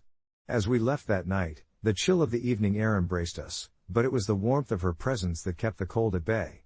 We strolled through the neatly lined streets, our laughter bubbling over like old times, and I felt a wave of gratitude wash over me. Each step toward our home became a pathway lined with memories from our past but illuminated by the newfound joys we were crafting together. Weeks turned into months, and our weekly classes turned into a ritual I held dear. I noticed subtle changes blooming in Margaret, as if she carried a light within her that hadn't flickered in years. It was in the way she danced through the kitchen while cooking or how she surprised me with spontaneous hugs filled with a zest for life. One would think that as we passed the threshold of 70, we should be slowing down, but instead, we were speeding towards a vibrancy I never thought possible. We had become fixtures in our dance class, learning the tango and salsa, both of which challenged our bodies but also made us laugh through the awkwardness of it all. Of a Tuesday afternoon, while everyone was out watching the world unfold, we found the courage to enroll. ourselves in a local dance competition. I worried about the footwork and whether we would appear ridiculous, but Margaret held my hand and assured me we could tackle anything together. The day of the competition arrived with a flurry of excitement and nerves rippling through the atmosphere. We dressed in our best, Margaret in a flowing dress that twirled like a bloom around her as she moved, and me in a crisp button-up that felt both new yet familiar. Standing back to back beneath a makeshift arch adorned with flowers, I could sense that this event, regardless of the outcome, was a celebration of us, our journey, our resilience, our laughter. When the music started, it was as if we melded into one, our bodies responding together like a perfect melody, pulsating to the rhythm of our hearts. I could see from the corner of my eye the crowd smiling. Younger couples stood in awe while the more seasoned spectators murmured words of encouragement. And in that moment, I realized it wasn't about winning or losing but about reclaiming the thrill of living boldly. By the time we reached the end of our final spin, the applause was a roar, and I caught a glimpse of Margaret's face, her joy radiating like sunlight, proving that aging did not extinguish passion, it enriched it. When the trophies were handed out, our names were called not for first place, but for something even more poignant, the Best Spirit Award. It felt like a gentle affirmation of our efforts rather than a setback, a trophy representing playfulness and the audacity to embrace each moment. As we stood on that stage, side by side surrounded by laughter and clapping, I marveled at how far we had ventured together, from the quiet moments of complacency to this incredible, shared journey enriched by love. In reflection, I realized that life has a way of surprising us, even when shadows loom, and love remains vibrant through tender gestures, adventure, and the willingness to dance cheek to cheek into the unknown. As we sank back into our cozy home that night, warmed by the flicker of candlelight and the weight of our shared experiences, I knew we had only just begun to explore the beautiful dance of love that continues to grow, its rhythm echoing softly through the years, reminding us that every step we take leads us back to the core of what it means to feel alive, together. It was one of those mundane evenings that seemed endless, marked by the soft glow of my laptop screen illuminating my small, cluttered apartment. Like many of us do these days, I found myself scrolling through social media, half paying attention to the world around me. I had recently moved back to my hometown after college, trying to settle into a routine that felt both familiar and painfully dull. I wasn't particularly in touch with my old friends anymore, but every now and then, I would receive a random friend request or notification from them, invoking fond memories and a tinge of nostalgia. That evening, however, the mundane spiraled into the unexpected as I stumbled onto something I wish I hadn't. While sifting through my usual lineup of memes and pet videos, I came across a post from Jordan, my old high school friend. He had shared a link that, out of sheer curiosity, I clicked on. That's when I was greeted with a highly explicit video, featuring none other than him. My heart jumped, I could hardly process what I was seeing. The shock wasn't just in the content itself, it was the raw surrealism of seeing someone I grew up with in such an intimate and revealing situation, a stark contrast to the goofy teenager I remembered. I felt that disorienting blend of disbelief and uncomfortable intrigue, my brain racing through the implications. How did this happen? Did he know it was out there? I spent the next few days wrapped in a haze of confusion and guilt. I often wondered whether I should reach out to Jordan, but the fear of crossing a line haunted me. What would I even say? "Hey, I found your video online?" The words felt ridiculous and invasive. I kept telling myself that maybe it was just a fluke of the internet, and that I should let it go, but every time I scrolled past his social media profiles, I felt a pang of disturbance, as if our past friendship was tainted by this unintended discovery. The thought spiraled in my mind, was he okay? Was anyone else aware of this? Was it being shared? I waded through the murky waters of my emotions. I didn't want to objectify him or reduce him to a single, damaging narrative, but I couldn't shake my anxiety about whether he was aware of what was happening behind the scenes of his online persona. After wrestling with myself for a week, I finally found the courage to send him a message, accompanied by a deep breath and the sincerity of a friend. I typed and retyped my words, carefully choosing my tone, desperate to tread lightly. "Hey, I know this might sound weird, but I came across something online and I wanted to check in with you." When he responded, it took me completely by surprise. At first, there was a simple, bemused acknowledgement of my message, but then his tone shifted. "Yeah, I guess it's out there. I thought I could trust that guy with my private videos, but turns out that wasn't the smartest decision." Reading his words, I felt a wave of empathy wash over me. There was no anger or embarrassment in his reply, just a resigned acceptance of the mishap, an acknowledgement of his choices, the nature of trust and intimacy in this digital age. It felt like a weight lifted, an opening for genuine conversation, as we ended up chatting late into the night, reminiscing about school days while skirting around the awkwardness that had initially bridged us together. With every message exchanged, I realized how important it was to extend our understanding to one another, to let each other live beyond the confines of our past selves, and come to terms with our humanity, flaws and all. As days turned into weeks, Jordan and I gradually rebuilt our friendship. He shared more about his experience, how the moment had taught him to be more careful with his choices online. I admired his resilience, how he embraced this new reality instead of hiding from it. It became clear that the incident, while unfortunate, had led to a deeper understanding of trust and vulnerability in relationships, guiding both of us into a more profound and honest connection with each other. Eventually, that unexpected thread that had linked the two of us, so fraught but necessary, loomed large, creating a bridge that carried us forward.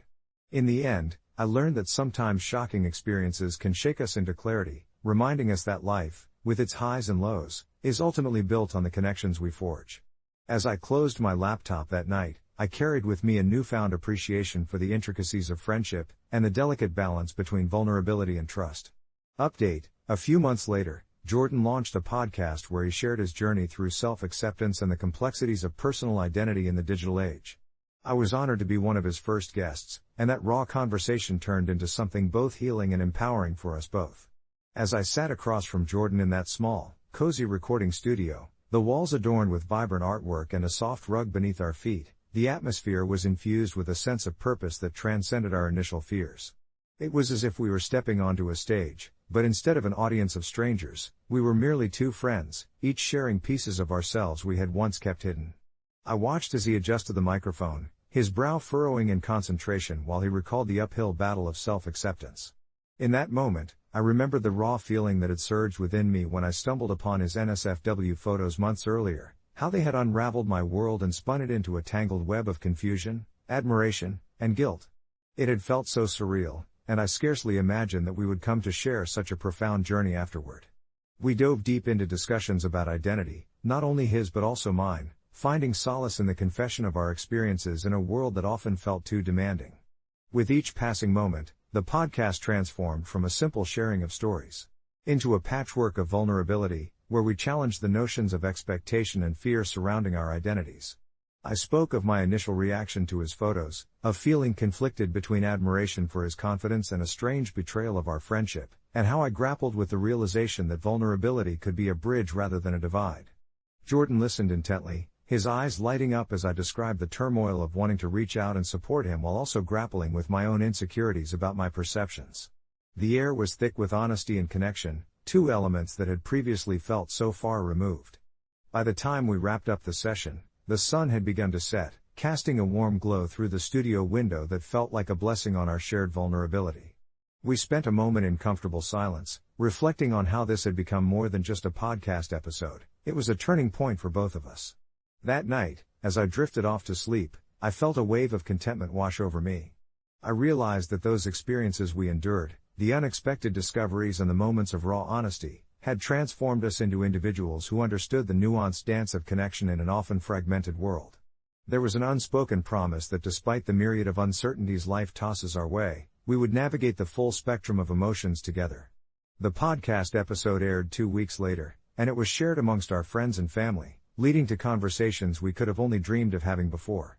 Reactions varied, some were supportive, others cautious, but the thread of understanding was woven throughout, sparking a gentle dialogue about identity and acceptance. In the coming months, our friendship deepened, evolving into a safe space where we bared our hopes and fears without reservation. It became clear that our experiences were merely the starting points. Together, we explored deeper conversations about what it meant to express love and vulnerability in friendships, touching on the fears that kept people isolated and ashamed of their authentic selves. Jordan received messages from intrigued listeners who found strength in his story and our conversation, and I would sometimes smile at how far we had come from that initial moment of discomfort and confusion. Not long after, I decided to create a blog inspired by our discussions, focusing on mental well-being and the beauty of genuine connections. It was cathartic, and eventually, it blossomed into a platform for others to share their truths. As I wrapped up a thoughtful post late one night, reflecting on the delicate balance of trust and vulnerability, I glanced over at my notification feed to discover a message from one of my readers. It was a heartfelt letter from someone who identified with the struggles of acceptance and the fear of being judged, who thanked me for sharing my story. In that moment, I felt a comforting realization settle in. Our lives are often a mosaic crafted from our connections, our fears, our stories, and the way we choose to understand them. And as these exchanges trickled down the corridors of time, I felt a sense of fulfillment, knowing we were building something beyond ourselves, creating waves of understanding and acceptance for anyone who dared to share their journey. In the weeks that followed that moment, I found myself enveloped in an unforeseen sense of purpose. Writing was a refuge, a way to untangle the complexities of my thoughts while forging connections in a broader world. The glowing screen of my laptop became a portal not just for sharing my own experiences, but for inviting others into a dialogue. I began to receive letters not only from those grappling with their own identity but from a diverse tapestry of voices, friends, family, and even strangers, all reaching out in vulnerability. Each note was a thread weaving together a larger narrative of shared humanity, and with every message, I felt the weight of my previous fears begin to lift, like a fog that dissipates under warm sunlight. As Jordan's podcast gained traction, our conversations drew in an audience hungry for authenticity. He had a talent for cultivating a space where stories flowed freely, and I watched as people opened up about their own experiences, revealing the wounds they carried, the battles they fought in silence.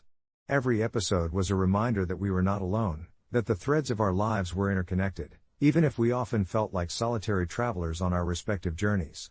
The therapeutic richness of our discussions resonated so powerfully that we considered live sessions, inviting our listeners to join in and share their stories, live and unfiltered. One evening, after a particularly moving episode, I laid on my couch, gazing at the ceiling, thoughts swirling in my mind. I remembered my own journey, the immense weight of fear I had endured when I unearthed Jordan's NSFW content. It had initially felt like a betrayal, a rupture in the fabric of our friendship. Yet, now, it appeared as merely a chapter in a broader narrative of growth, acceptance, and deeper understanding. As I turned those ideas over, I started to pen my thoughts, a reflection on how fear can isolate us but also push us toward clarity and connection. Weeks later, after I shared my reflections in one of our episodes, a woman named Mia reached out. She was searching for solace in a tumultuous sea of self-doubt after experiencing something deeply personal, a shocking revelation from her best friend who had suffered through similar battles of identity. Mia's note was laced with pain, courage, and a hint of hope, and as I read her words, my heart swelled with empathy. I felt a calling, a collective responsibility to channel our experiences into something constructive for others, to transform our authentic exchanges into healing touchstones. Eventually, we scheduled a collaborative session where Mia could join us on air, a chance to share her story with vulnerability. The three of us chatted before recording, and I could sense Mia's hesitation. What if no one understands? She shared, the tremor in her voice betraying her fears. In a reassuring tone, I replied, "That's the beauty of sharing. Even if just one person listens and feels seen, it's worth it." With the warmth of our shared energies wrapping around us, we pressed record, and Mia shared more than I could have hoped. Her authentic vulnerability inspired a flood of comments from listeners, people sharing their own experiences of love, loss, and the rawness of existence. After that episode, our community grew exponentially. Messages poured in, and together, we navigated through backstories of fear, courage, and redemption. Each tale felt like pieces of a jigsaw puzzle, slowly creating a whole that was more vibrant than I could have imagined. Through these interactions, I learned that vulnerability weaves the strongest bonds, tying hearts together in a way superficial connections never could. Months later, during a live session that felt charged with energy and authenticity, I reflected on how far we'd come. I could hear the hushed whispers of other shared stories around me, an orchestra of human experiences blending into a comforting harmony. As we concluded, a listener's message popped up, someone thankful for the community we had fostered, expressing how the space made them feel seen for the first time in years. I shared that note aloud, feeling a lump forming in my throat. My heart brimmed with gratitude, a sense of belonging rising within me. This journey began with fear but transformed into something profound, an unabashed embracing of humanity's stories. As I closed my laptop that night, I understood that life is not merely a collection of moments but rather the bonds we forge amidst them, powerful connections that flourish in the soft glow of empathy. I felt a renewed sense of purpose. We were not just sharing stories anymore, we were nurturing a sanctuary where fears could be laid bare, acceptance could blossom, and every voice, even those hidden in the shadows, could resonate with truth. It was in this space that we truly found ourselves, each other, and the collective light we were meant to share. I still remember the sound of my heart thumping in my chest, a primal rhythm interrupted only by the low hum of chatter from the family gathering. Christmas had always been a chaotic blend of laughter and light amidst the stress of looming responsibilities. But this year felt different, it felt heavy. My Uncle Harold was the center of attention, regaling everyone with elaborate tales of his upcoming surprise vacation to the Maldives for his daughter's Christmas gift, a trip that might as well have been a vacation of the gods. A sun-soaked getaway, oceans kissed by golden rays, while I sat a mere 10 feet away, feeling the tightening knot of resentment coiling in my stomach, the air thick with something bitter and unspoken. Just a few months back, he had borrowed $700 from me, promising to pay it back by summer, but summer had turned to fall and was now fading into winter, and here he was, talking about flopping on a beach while I was left holding the weight of unpaid debts and dwindling savings. The world outside the window streaked with winter sleet seemed a stark contrast to the sun-drenched life he was about to embark upon. I hadn't begrudged him his joy, but as he continued to expound on the grandeur of this vacation, my fingers involuntarily clenched around my glass, my knuckles turning white. I could feel the warmth of the room, the lights twinkling merrily above us, while my thoughts swirled with unease and doubt. Was I being unreasonable? Was it wrong to feel this way about family? They say money and family don't mix, and yet here I was, struggling to reconcile my love for my family with the hurt of when it felt like we were no longer on the same playing field. With every laugh and cheer from the gathered relatives, I felt the walls closing in around me, pressing on my chest until I could hardly breathe. I thought about his daughter, how this vacation would be something magical for her, a memory that would last a lifetime. But that didn't change the fact that I needed that money, too: bills, groceries, a pair of shoes that didn't have a hole worn through the sole. And then something snapped inside me, birthed from a mix of frustration and desperation. My voice broke the laughter like a sudden winter chill cutting through warm air, and I caught everyone's attention, all faces looking towards me. "Harold, can we talk about that loan?" The room fell quiet, the joyful energy draining from my words as the focus shifted from dreams of sun-soaked bliss to the heavy topic of debt. Harold looked taken aback, his expression shifting from jovial to defensive, his boastful demeanor deflating like an untied balloon. "What are you talking about?" he replied, the twinkle in his eye replaced by something darker. I could feel the weight of my words, like stones thrown into a placid lake, rippling out to the circles of family surrounding us. "The $700 you borrowed? I really need it back." There was an awkward silence, filled with muffled gasps and glances exchanged between family members, their expressions a mix of shock and, I could swear, a hint of contempt. I'd broken an unspoken convention, drawn back the curtain that shielded our family's fragile dynamics. Harold bristled, his pride wounded yet hidden behind a facade of casual irritation. "Come on, you know I'm good for it," he replied, the bravado slipping back into his tone. "This trip is for Sarah, don't make this about money now." But it was all about the money I had graciously lent him in confidence, thinking I'd be repaid before the year turned another page. I saw the embarrassment flicker in his eyes, fleeting yet sharp. I pressed on, my voice steadier than I felt inside. "I shouldn't have to feel guilty for needing what's already mine. I saved up for ages to lend it to you." The conversation dwindled into muffled complaints from Harold and whispers from the other relatives. It was like watching a car crash in slow motion, unable to look away as the anger simmered beneath the surface. It felt excruciating yet liberating to have put it out there, a gaping wound laid bare that couldn't be sewn shut. In that moment, I realized the cost wasn't just material, it struck at the very heart of familial trust, turning us both into strangers fighting for something that had once been given freely. The evening wore on, and Harold eventually retreated from the conversation, a shadowy figure reclaiming the spotlight with half-hearted laughter. But I had crossed a threshold, and though the breadcrumbs of resentment might linger, I felt a strange lightness, an acknowledgement of my own needs amid the familial chaos. The unease didn't dissolve entirely, but I found peace in confronting the truth, and I experienced the beginnings of guilt dissipating, leaving space for clarity in its wake. A few days post-Christmas, I received a text from my uncle, a simple "Hey, let's get together, I'd like to clear the air." He'd agreed to pay me back in installments, starting with the first next week. I felt a rush of mixed emotions as I read the message. Relief washed over me, yes, but with it came a creeping wish that things didn't have to be difficult, ignited by the knowledge that confronting him had altered our relationship forever, shifting some foundational floorboards that would never return to their original status.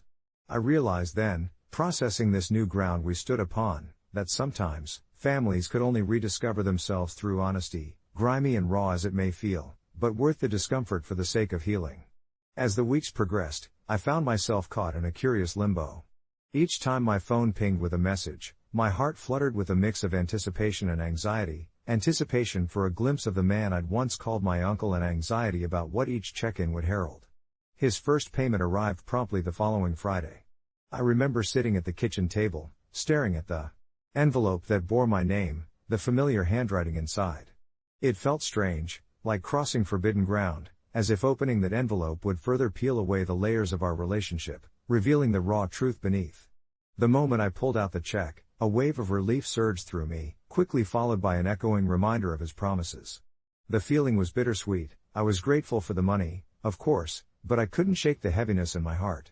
That Sunday, family dinner rolled around, and with it came a palpable tension gnawing at the corners of my mind. We gathered in my parents' living room, the air thick with the scent of my mom's famous roast. Laughter bubbled up around the room as my relatives exchanged jovial stories, their raucousness contrasting sharply with my internal struggle.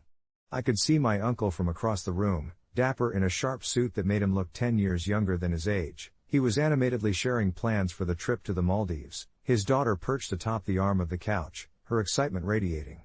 She beamed with pride, blissfully unaware of the cautious glances exchanged between her older cousins and me. Each vivid detail he described felt like a dagger to my gut. The sun-drenched beaches, the luxurious villa, the words dripped with privilege while the reality of his debt loomed heavy behind them. I swallowed hard, recalling our conversation from a few weeks back, the discomfort we'd navigated, and the truth I had dared to share. Eventually, I caught my uncle's eye. His expression shifted instantly. Gone was the carefree demeanor he wore when speaking of the Maldives. Instead, it was replaced with something akin to shame, or perhaps just a flicker of guilt. I hesitated, wondering if I should follow through with this newfound understanding between us, or allow silence to wrap around us like a thick fog. But as the evening wore on, the bravado in his words became harder to listen to. The laughter felt hollow. I clenched my jaw, trying to focus on a game of charades unfolding nearby, but inside, I was seething, a simmering pot about to boil over. Then, as if on cue, the family buzzed around, exchanging placid nods, all oblivious to the storm swirling in my mind. I stood up abruptly, meeting him halfway across the room, and as I did, time felt suspended. I couldn't fully articulate what drove me to speak, but the warmth of his laughter abruptly halted as I reached him. "Can we talk?" I asked, my voice barely above the restaurant chatter that reverberated around us. His face paled slightly as he glanced over at my parents, then nodded stiffly. We stepped into the adjacent kitchen, the cacophony of family momentarily muffled behind the door. "About the Maldives," I started, carefully measuring my words, "it's just." I took a deep breath, forcing myself to be honest. "I don't understand how you can afford that when you owe me $700. There was a pregnant pause, and I could feel the air thickening between us. His eyes flickered with indignation before his shoulders slumped, exhaustion crumpling his facade. "You're right," he breathed, running a hand through his hair. The honesty in his tone caught me by surprise, a raw admission that echoed back through the familial halls we wandered. In that space, I sensed the weight of secrecy being lifted, if only slightly. As we stood there, the conversation slowly unwound, the debts, the choices he'd made, the regrets he wished he could reclaim. I saw him, not as my uncle who flaunted his apparent wealth, but as a flawed man grappling with his own decisions, navigating the murky waters of his life just as I was navigating mine. Both of us had been on different paths, yet somehow, we arrived at the same crossroads. It was hauntingly familiar. When we exited the kitchen, I felt lighter, as if the dark clouds surrounding us had drifted apart even just a little. In the weeks that followed, my uncle resumed his payments, each one a silent promise that allowed us to rebuild an invisible bridge that spanned the chasm between us. Conversations became more open, and laughter wasn't forced anymore. It returned, gradually, restoring warmth to our gatherings. Eventually, he began to involve me in his plans, allowing me to express my dreams of traveling, not to the Maldives, but to places I yearned to see, and I recognized the transformation. I understood deeply now that confronting the hard truths had not obliterated our relationship, rather, it had reformed its very foundation. As Christmas approached, I found myself wondering more and more about the nature of family, the enduring bonds that tied us to one another, for better and for worse. Something closer to understanding blossomed. Perhaps, in our raw exchanges, we were somehow rediscovering the essence of connection, imperfect yet precious. Then, one cold winter evening, as snow blanketed the streets outside and the warmth of the season settled in our home, I received another tantalizing message from him, one that read simply, "Let's plan a family trip together next year, somewhere we can all go." It felt like an invitation to venture forth into unknown territory, and to that, I found myself wholeheartedly saying yes, feeling the comfort of adventure awaiting us, perhaps captured in the warmth of honesty instead of the weight of pretense. As I read his message, a rush of excitement coursed through me, merging with the ghosts of my earlier uncertainty. The thought of a family trip was exhilarating, like the first breath of fresh air after being inside on a stuffy day. I imagined us laughing together, making new memories, and perhaps even healing some of the rifts that had widened in our conversations. I envisioned sandy beaches and lush landscapes, places where we could leave behind the heaviness of family dynamics and indulge in pure joy, if only for a while. Nestled in the corner of my living room, with the faint smell of pine wafting from our modest Christmas tree, I couldn't suppress a smile. My heart swelled at the thought of reconciliation, of letting go of past grievances and embracing what lay ahead. In the following days leading up to the holidays, our conversations took on a newfound lightness. He opened up about his life in ways I hadn't expected, his struggles at work and the weight of being the family's financial provider. It felt surreal, sharing laughter about his daughter's seemingly endless wish list while in his shadow lay the burden of the previous debts and disappointments we had navigated. I caught myself thinking about how daunting the prospect of taking my family on a shared journey had once seemed, overshadowed by prior confrontations. Yet, here we were, mapping out a future that sparkled with possibilities. As we began planning the trip, each message exchanged felt like stitches weaving the fabric of our connection tighter. We explored myriad destinations, from tropical paradises to mountain retreats. My uncle's daughter chimed in with her ideas, and so too did my siblings, each contributing their wishes and hopes for this journey. There was something wonderfully liberating about immersing ourselves in a collective dream, a shared experience that bound us together through laughter and imagination rather than the weight of expectation or disappointment. The past, with all its burdens, faded into the background for those fleeting moments, and the prospect of adventure glimmered ahead like glistening snow under the winter sun. However, as the planning intensified, I found myself grappling with another wave of emotions. The shadow of my uncle's debt lingered in the back of my mind, creeping in like a winter chill despite the warmth of our newfound camaraderie. Would I be able to fully embrace this trip, carefree and lighthearted, knowing he still owed me? A part of me wanted to push the thought aside, to submerge the nagging feeling in a tidal wave of optimism, while another urged me to confront this lingering discomfort. I reasoned with myself that perhaps this is what forgiveness looked like, the conscious choice to move forward despite unresolved tensions, to embrace joy while still holding space for the healing that needed to occur. The weeks rolled on, and soon enough, the trip was finalized. We had settled on a tropical island with golden beaches and azure waters. As Christmas approached, I felt more connected with my family than I had in years, every message imbued with the fragility and strength of our shared journey. But the night before our departure, while bustling to pack, an unexpected reminder hit me when I stumbled across a handwritten note my uncle had sent long ago, the one where he'd promised to repay the debt. It was a small piece of paper with irregular handwriting, like a phantom drifting through my memories, a promise made during a time when things felt lighter, when the looming shadow of financial stress hadn't yet clouded our interactions. In that moment, all my emotional progress felt attacked. Conflicted by the weight of my own conscience, I decided to send him a simple text, an olive branch submerged in vulnerability. "I'm genuinely excited for the trip, but I can't shake the feeling about the debt." He replied instantly, "Let's discuss it when we're away. I want to enjoy this break with you." Deep down, I appreciated his resolve to prioritize positivity over doubt, yet the flicker of unease within me charged the air like static electricity. As we arrived at the island, every moment was filled with laughter and light, the seashells sharp against our footprints in the sand. My uncle appeared to be genuinely enjoying precious time with his daughter, capturing memories in photographs that would surely warm our hearts in years to come, while I felt the shift within myself, an acceptance of the messiness of family. Yet, the acknowledgement of debts unresolved lingered, almost like a character in its own right, standing just outside the joyous frame of our vacation. I realized then how complicated it is to straddle the line between past pain and present joy, between memories that bind us and those that wound us. On the last evening of our trip, as the sun sank beneath the horizon, painting the sky in hues of orange and lavender, I knew I had to confront my uncle once more, my heart heavy but resolution firm. We strolled along the beach, the waves caressing our ankles, making the moment feel surreal. As the sky faded to twilight, I turned to him, prepared for the delicate balance of honesty and hope I had carried from home. "It's been an incredible trip, but we need to talk about some things when we return," I began, "about the debt. I want us both to feel free moving forward." He looked at me, eyes reflecting the fading sun, and sighed warmly as he nodded, granting me a sense of relief as the uncertain weight began to lift. Reflecting on it, I realized there might never be a perfect time to confront issues that cling to family dynamics like sea salt in air, and while the elements of debt still hung, our shared joy illuminated so much more. In vulnerability lies freedom. Sometimes, that's where the trips of a lifetime begin. I never imagined I would be caught in a struggle between my boyfriend and my father, but sometimes life throws you into the most unexpected conflicts. Growing up, my dad was my rock, the kind of guy who taught me how to ride a bike on a rickety old road, always standing close enough that I felt his presence but far enough that I had to find my balance. He expected nothing less than the best from me, and after my parents' divorce when I was 12, he stepped up to play both roles, becoming fiercely protective of me.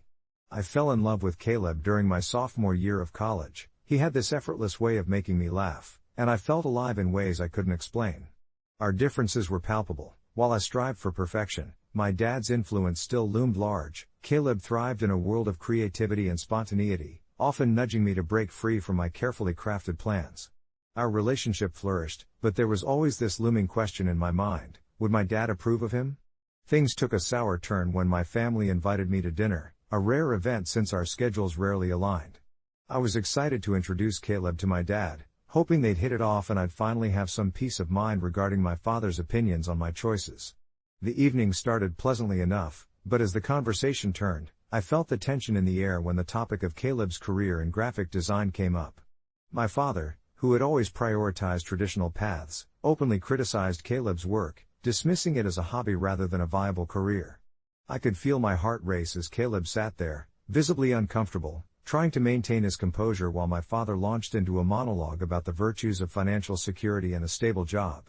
I had been quiet, biting my tongue, but suddenly, I felt this surge of protectiveness swell within me. "Dad, that's unfair," I finally said. "Caleb works hard for what he does.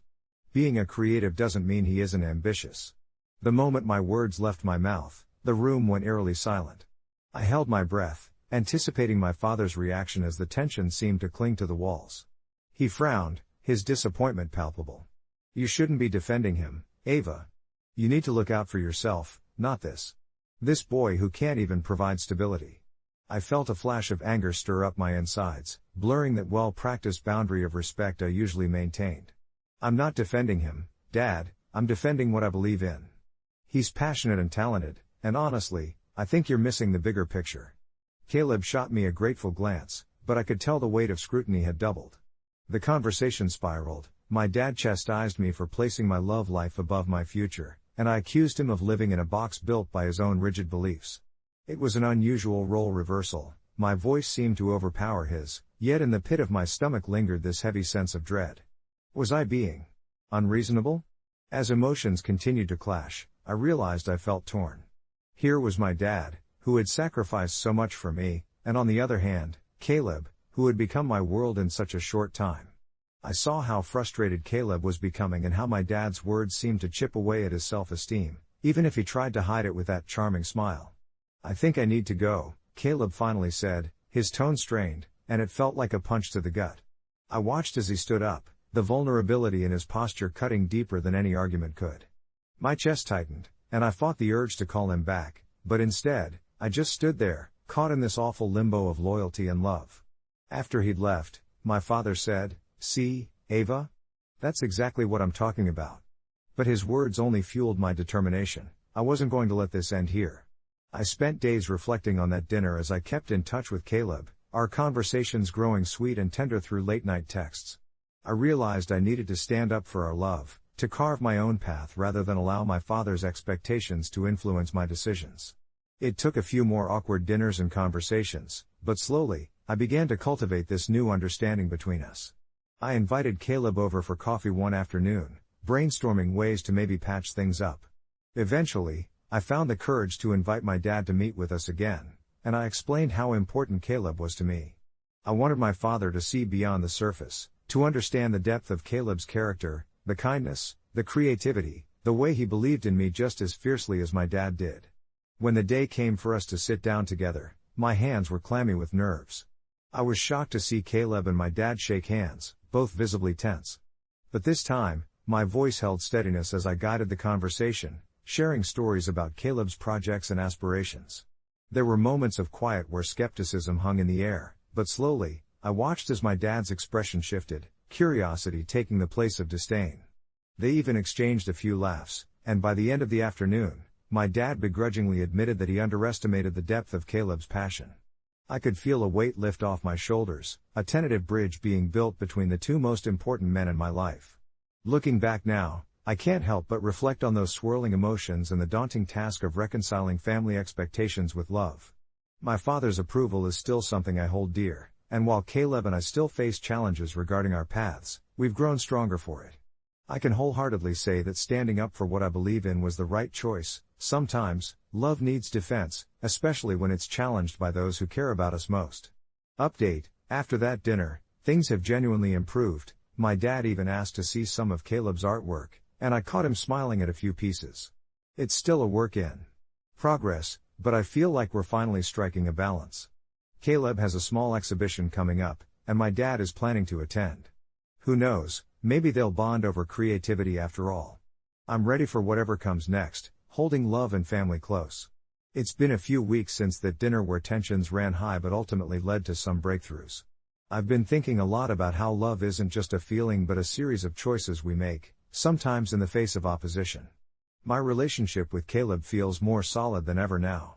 Each evening, after long days spent at work, we'd return to my cozy little apartment filled with the scent of his latest cooking experiments, usually something vibrant and aromatic. I would sit at the kitchen island, watching him chop vegetables with deft hands while sharing stories about our day, the comfort of his presence melting away the stresses of the outside world. He often joked about his own art, claiming that cooking was just another form of creativity, albeit with delicious results. The laughter that bounced off the walls during these moments felt like little victories, reminders of the bond we were nurturing together. However, the shadow of that family dinner lingered in my mind, especially as I grew excited about the upcoming exhibition. Caleb had poured his heart, his very essence, into his art, and I was both proud and anxious. Would my dad truly come? The thought of my two worlds colliding was both thrilling and nerve-wracking. One afternoon, I was organizing the invites for the exhibition in our shared workspace. I came across a beautiful canvas that Caleb had kept under wraps. It was his latest piece, a vibrant abstract bursting with swirls of color, emotion radiating from every brushstroke. I asked him about it, and he reluctantly revealed that it was inspired by his struggles, his feelings of insecurity, of being a misfit in a world that seemed to favor conventional status quos. As he described his process, I could see the passion in his eyes. A thought crossed my mind: if my dad could see beyond the surface, maybe he could understand Caleb's journey, the vulnerability he infused into every work of art. The day of the exhibition arrived, and I was a bundle of nerves. The gallery echoed with the anticipatory energy of art lovers and critics mingling in hushed tones, their gazes swept across the canvas walls. When I finally spotted my dad entering, his expression was inscrutable. Caleb gave him a genuine smile from across the room, his enthusiasm palpable, and I squeezed my hands together, silently urging my dad to let his guard down. As the evening progressed, I caught snippets of conversation. My dad scrutinized the artwork, sharing anecdotes with fellow attendees, and to my relief, I noticed his expression soften when he commented on one of Caleb's pieces. They eventually gravitated toward each other, and before I knew it, Caleb was showcasing his work, sharing not only the artistic techniques but the stories woven into each piece. The highlight of the night was when Caleb revealed that the colorful abstract I had seen earlier represented the complexity of human emotion, the very thing that often isolates us. My heart swelled with pride, and I watched my dad through the crowd as confusion gave way to understanding. He listened intently, a flicker of something like admiration flickering in his eyes. I breathed a sigh of relief, allowing myself to hope that this exhibition wasn't merely a stepping stone for Caleb. It also served as a bridge between my father's skepticism and Caleb's dreams. As the night wore on, I couldn't help but notice the moments of laughter shared between them, two souls who had once clashed but were now stepping cautiously into the light of each other's worlds. After the exhibition, I found the two of them standing slightly apart, discussing art. I felt a surge of warmth, they were laughing, the walls that had divided them starting to crumble. My dad even complimented Caleb, saying he admired his unique approach. Those words settled like a sweet balm over my heart, soothing the worries that had kept me awake at night. As I moved closer, catching snippets of conversation, I realized that my hope wasn't misplaced. They were talking openly, sharing their perspectives, and I felt as if I were witnessing a new chapter unfold before my eyes. Later that night, when Caleb and I lay side by side on our couch, the glow of the city lights filtering through the window, I couldn't contain my excitement. "I think they really connected tonight," I whispered, my voice barely breaking the comfortable silence. He nodded slowly, tracing patterns on my arm as a smile spread across his face. "Your dad has a lot of wisdom. I just hope he sees that my work comes from a place of honesty," I reassured him, my heart racing. "He does, he really does. I felt it, Caleb. Whatever it is, we're making progress." He wrapped me close, and I realized, in that moment, that love isn't just about finding the right person, it's about creating a little sanctuary amidst the chaos of conflicting lives. When we support one another, we create spaces for understanding, transformation, and healing. As I drifted to sleep that night, visions of the exhibition danced in my mind, vignettes of laughter, creativity, and warmth. Perhaps the road ahead still held challenges, but we were ready for them, carrying love and family close to our hearts, ever hopeful for what lay ahead. The day of Caleb's exhibition arrived, and I stood before the mirror, adjusting my hair and replaying the countless scenarios in my mind. Each thought seemed to intertwine like threads in a tapestry, weaving together excitement and apprehension. What if my dad was still skeptical? What if Caleb felt uncomfortable in the spotlight? But as I stepped into the living room, I found myself inexplicably buoyed by the bright morning light streaming through the window, illuminating the tight-knit atmosphere of anticipation that surrounded us. Caleb paced nervously, tiny flecks of paint smudged on his hands, remnants of late-night creativity. He caught my eye and smiled, a mix of vulnerability and pride gracing his features, and I knew this moment mattered more than the fear swirling in my mind. We arrived at the gallery, an eclectic space bursting with vibrant colors and the chatter of other artists and patrons. My heart raced as we walked through the entrance, the walls adorned with Caleb's pieces, each stroke, each color, an echo of his soul. Glancing towards my dad's reserved expression, I noticed a flicker of curiosity beneath his stoic demeanor. It was as if he stepped into an entirely new world where the art spoke louder than words, unearthing emotions that had long often been buried. As the evening unfolded, friends gathered, laughter floated through the air, and more than a handful of warm exchanges transpired, my connection with Caleb growing deeper amidst the shared joy around us. My dad, quietly attentive, lingered near one of Caleb's larger pieces, a brilliant depiction of a stormy ocean met by a delicate sunrise. I could see his brow furrowed slightly, and in that moment, I felt this strange mix of hope and dread. What was he thinking? Caleb approached, his own uncertainty evident, but to my astonishment, my dad struck up a conversation, sparking a dialogue about the inspiration behind the painting.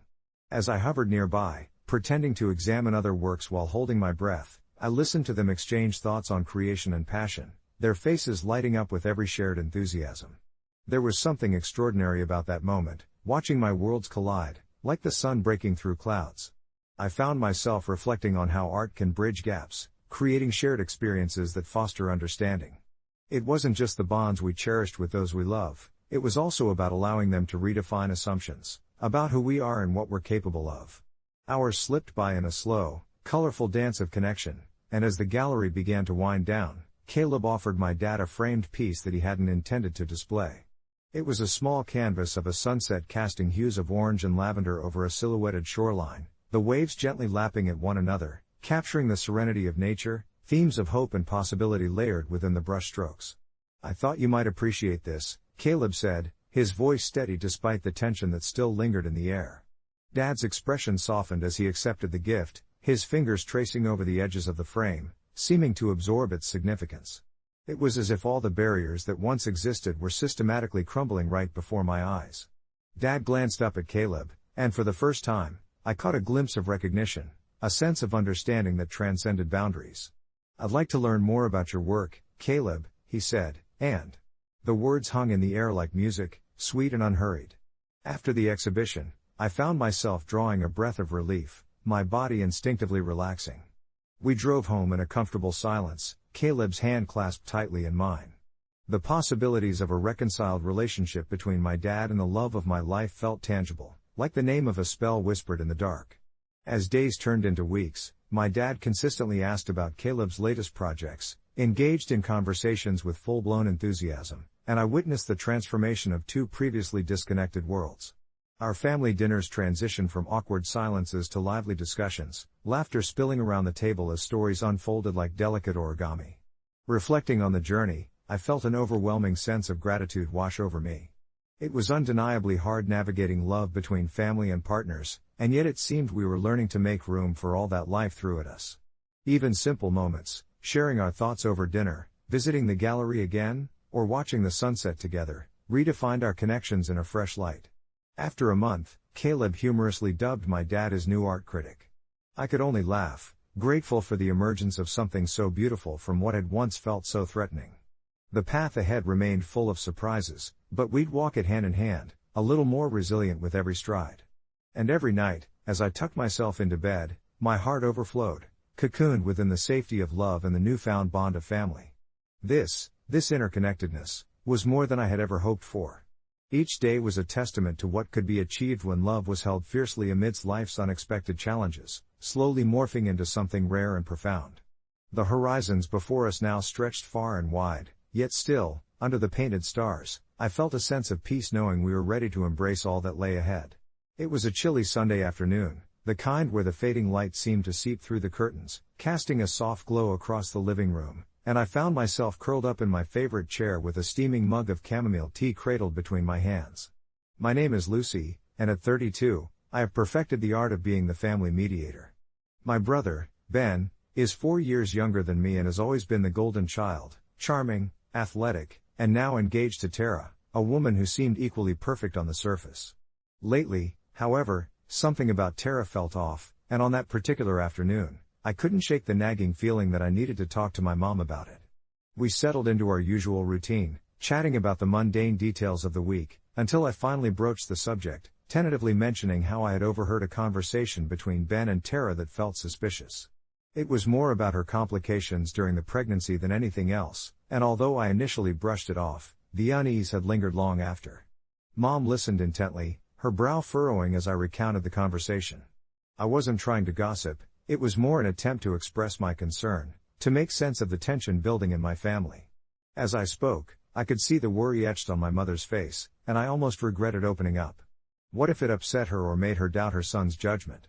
The last thing I wanted was to fracture our family dynamic.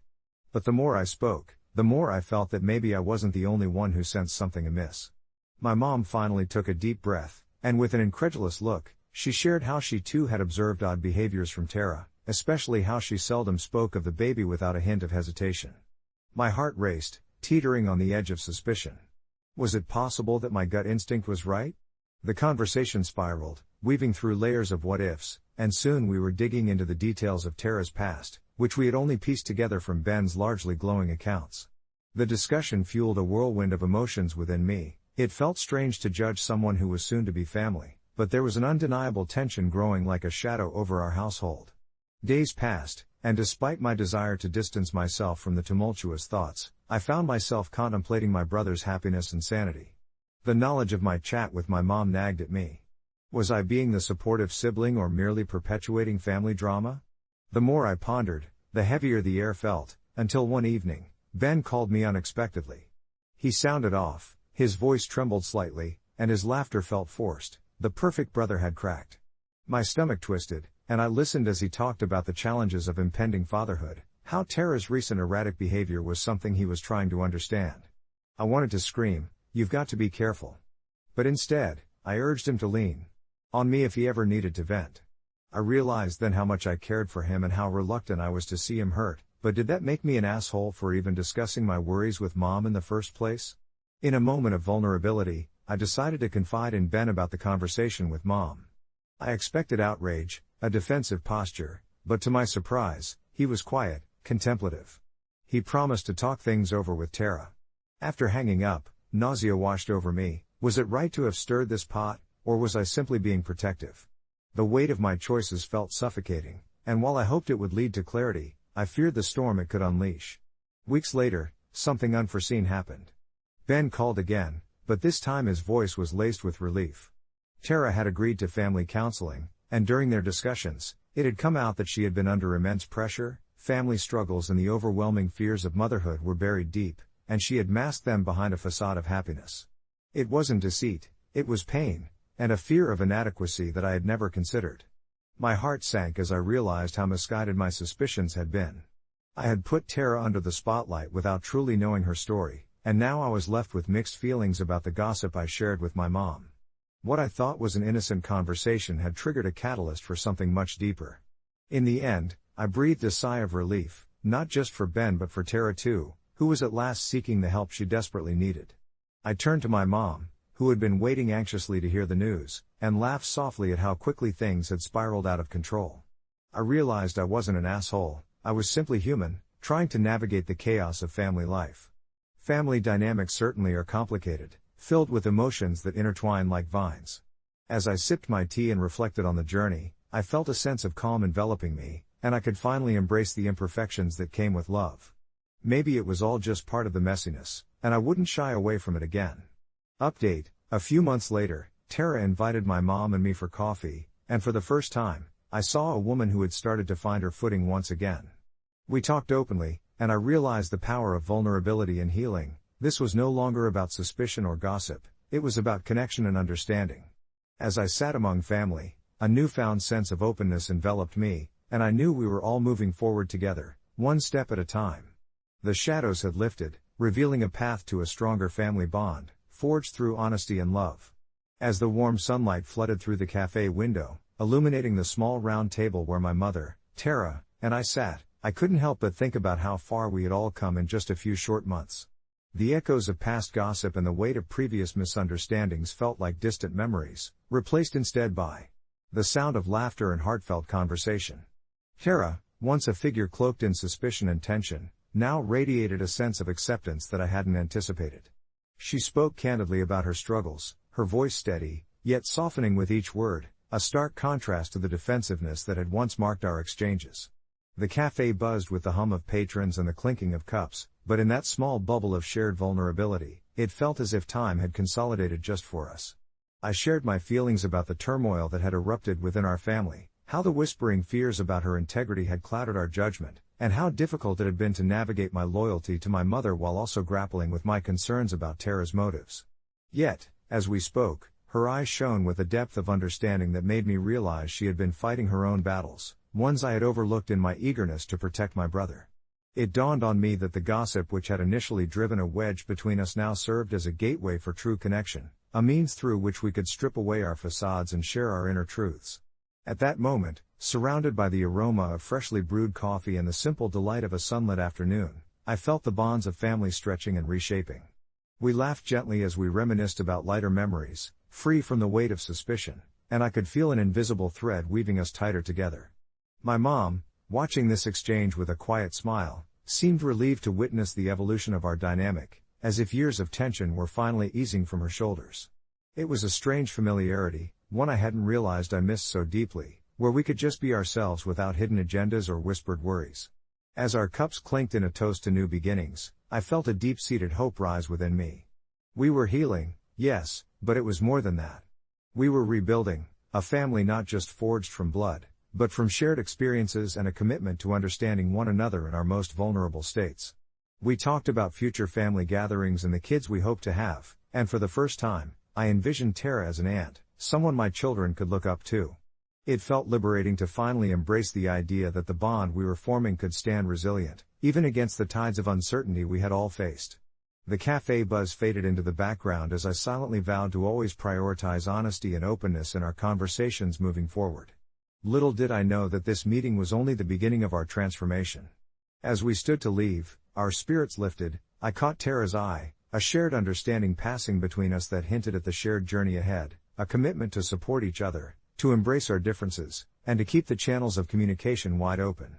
Life, with all its complexities, was stretching out before us like an uncharted path, and for the first time, I felt eager rather than apprehensive about the road ahead. What started as mere speculation had blossomed into a deeper narrative of family and resilience, reminding us all of the possibility that lies within trust and vulnerability.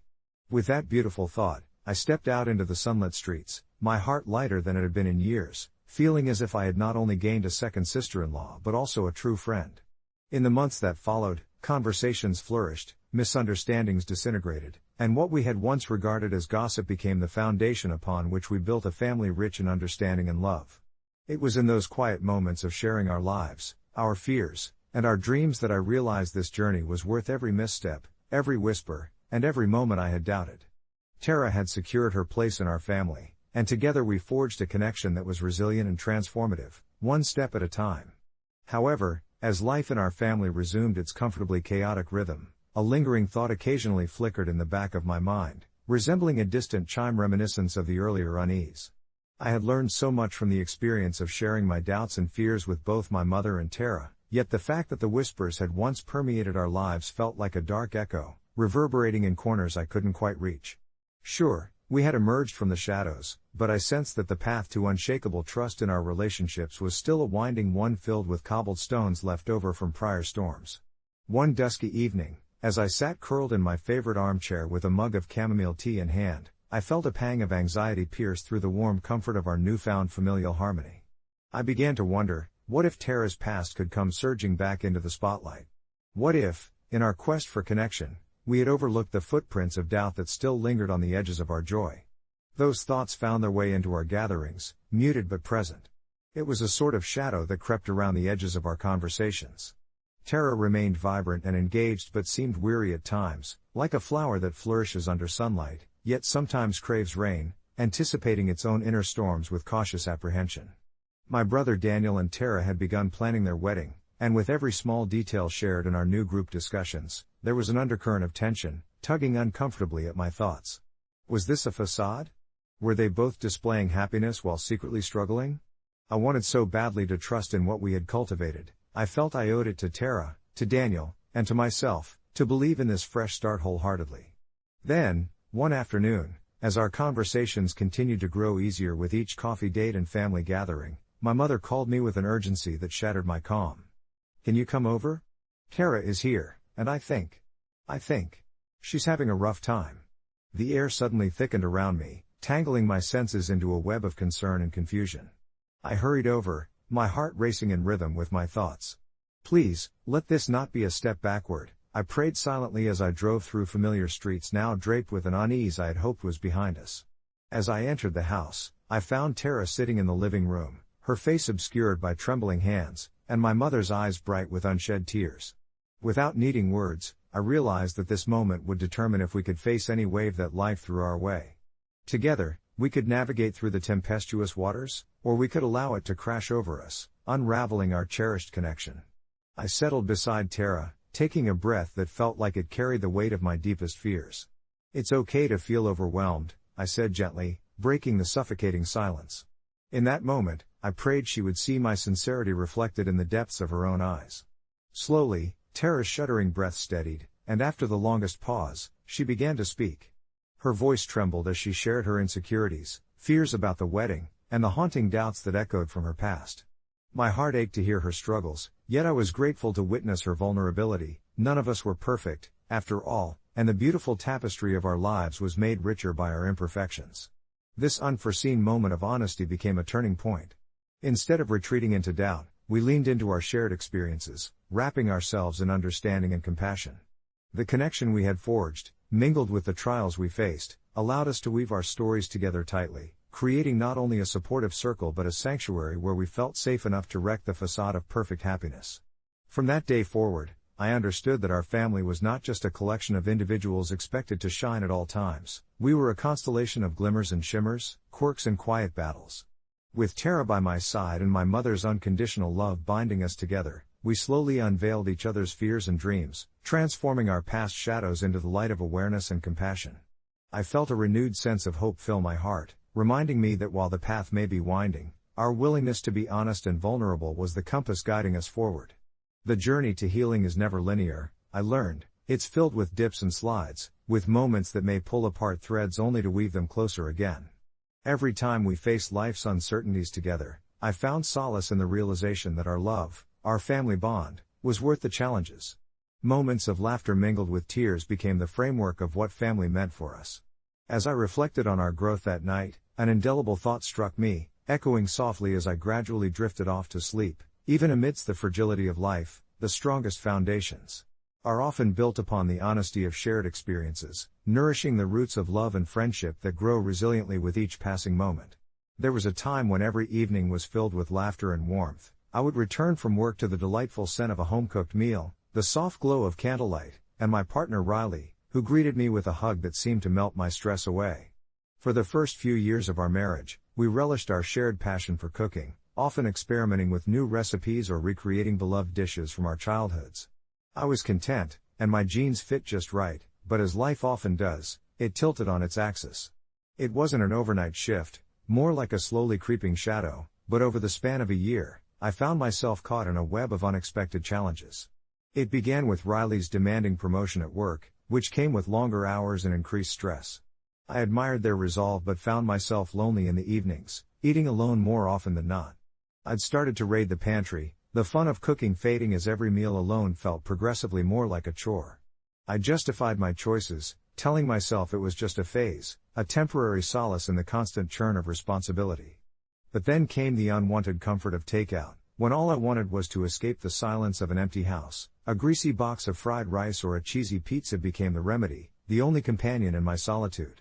Strangely, I believe the more I indulged, the more I'd drown out the loneliness. The evenings that once blossomed into intimate dinners turned into binge-watching sessions filled with sugary snacks, deep into the night.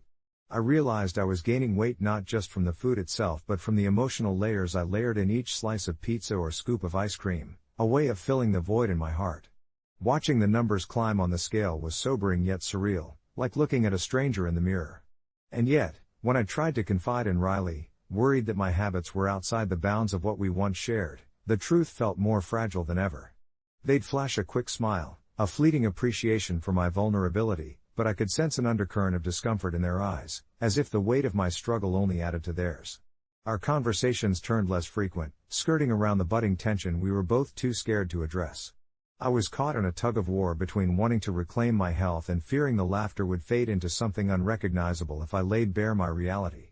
The sinking feeling in my stomach grew until one evening Riley returned home, their face crumpled with exhaustion from a long day. I had prepared a lavish dinner in a last-ditch effort to recover our connection, but instead of delight, I saw concern flaring in their hazel eyes. They asked gently but deeply, "Are you okay?" I crumbled before them, admitting how I felt engulfed by the weight of my habits, my loneliness, how I felt like I was disappearing into an identity I never intended to embody.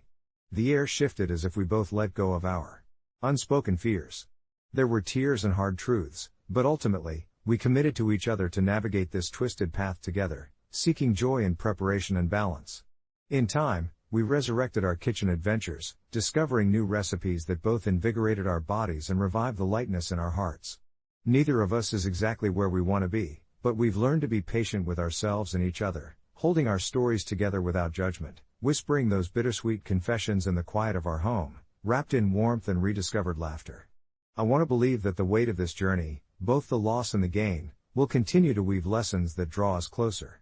If you've ever wondered how to love during the struggle, look beyond the numbers, my friend, and perhaps you will find the heart of the matter.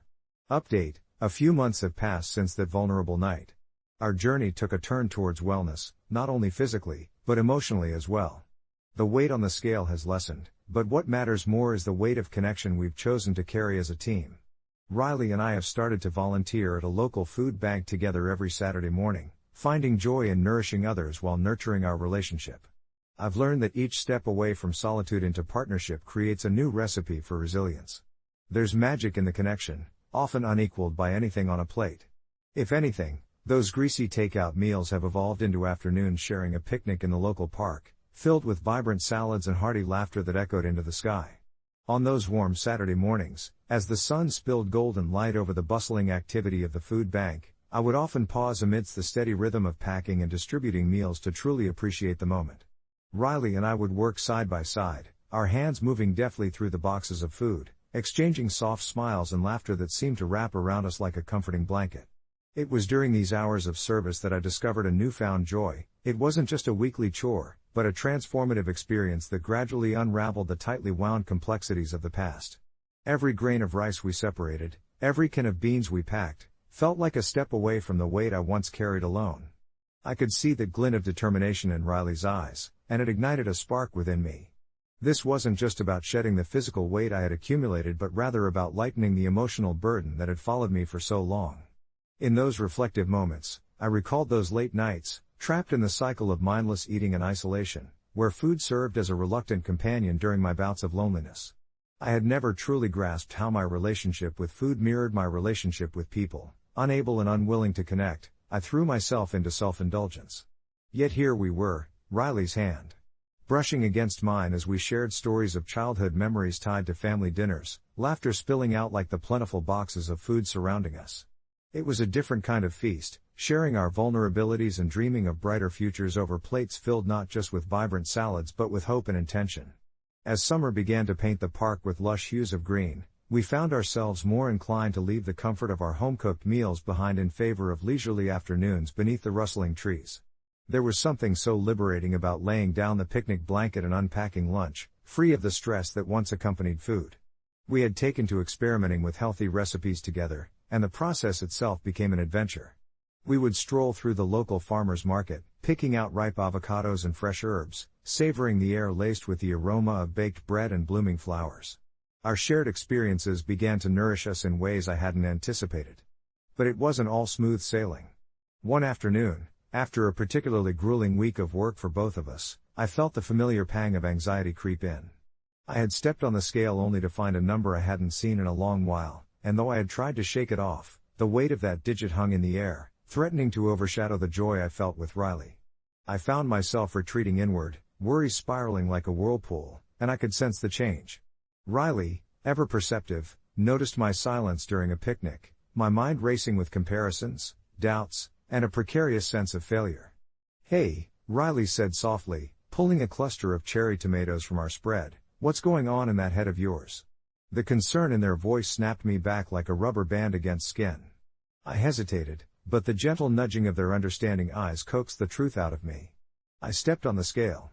"I don't know how I feel about it," I whispered, the vulnerability stirring a wave of unease in my chest. To my surprise, Riley didn't dismiss my worry. Instead, they shifted closer, inputting warmth and acceptance into a moment where I might have anticipated judgment. "It's okay to feel that way. But remember the journey we're on. It's not about the numbers. We're doing this together." And in that exchange, something shifted. For the first time, I realized that Riley wasn't just my anchor but my partner. There was an intertwining of our struggles and triumphs that made the journey so much richer. As we shared our fears and insecurities beneath the dappled sunlight, I found comfort in the shared humanity of struggles. Facing the truths laid bare, I understood that weight comes not just from the body but from the emotional baggage that clings to us.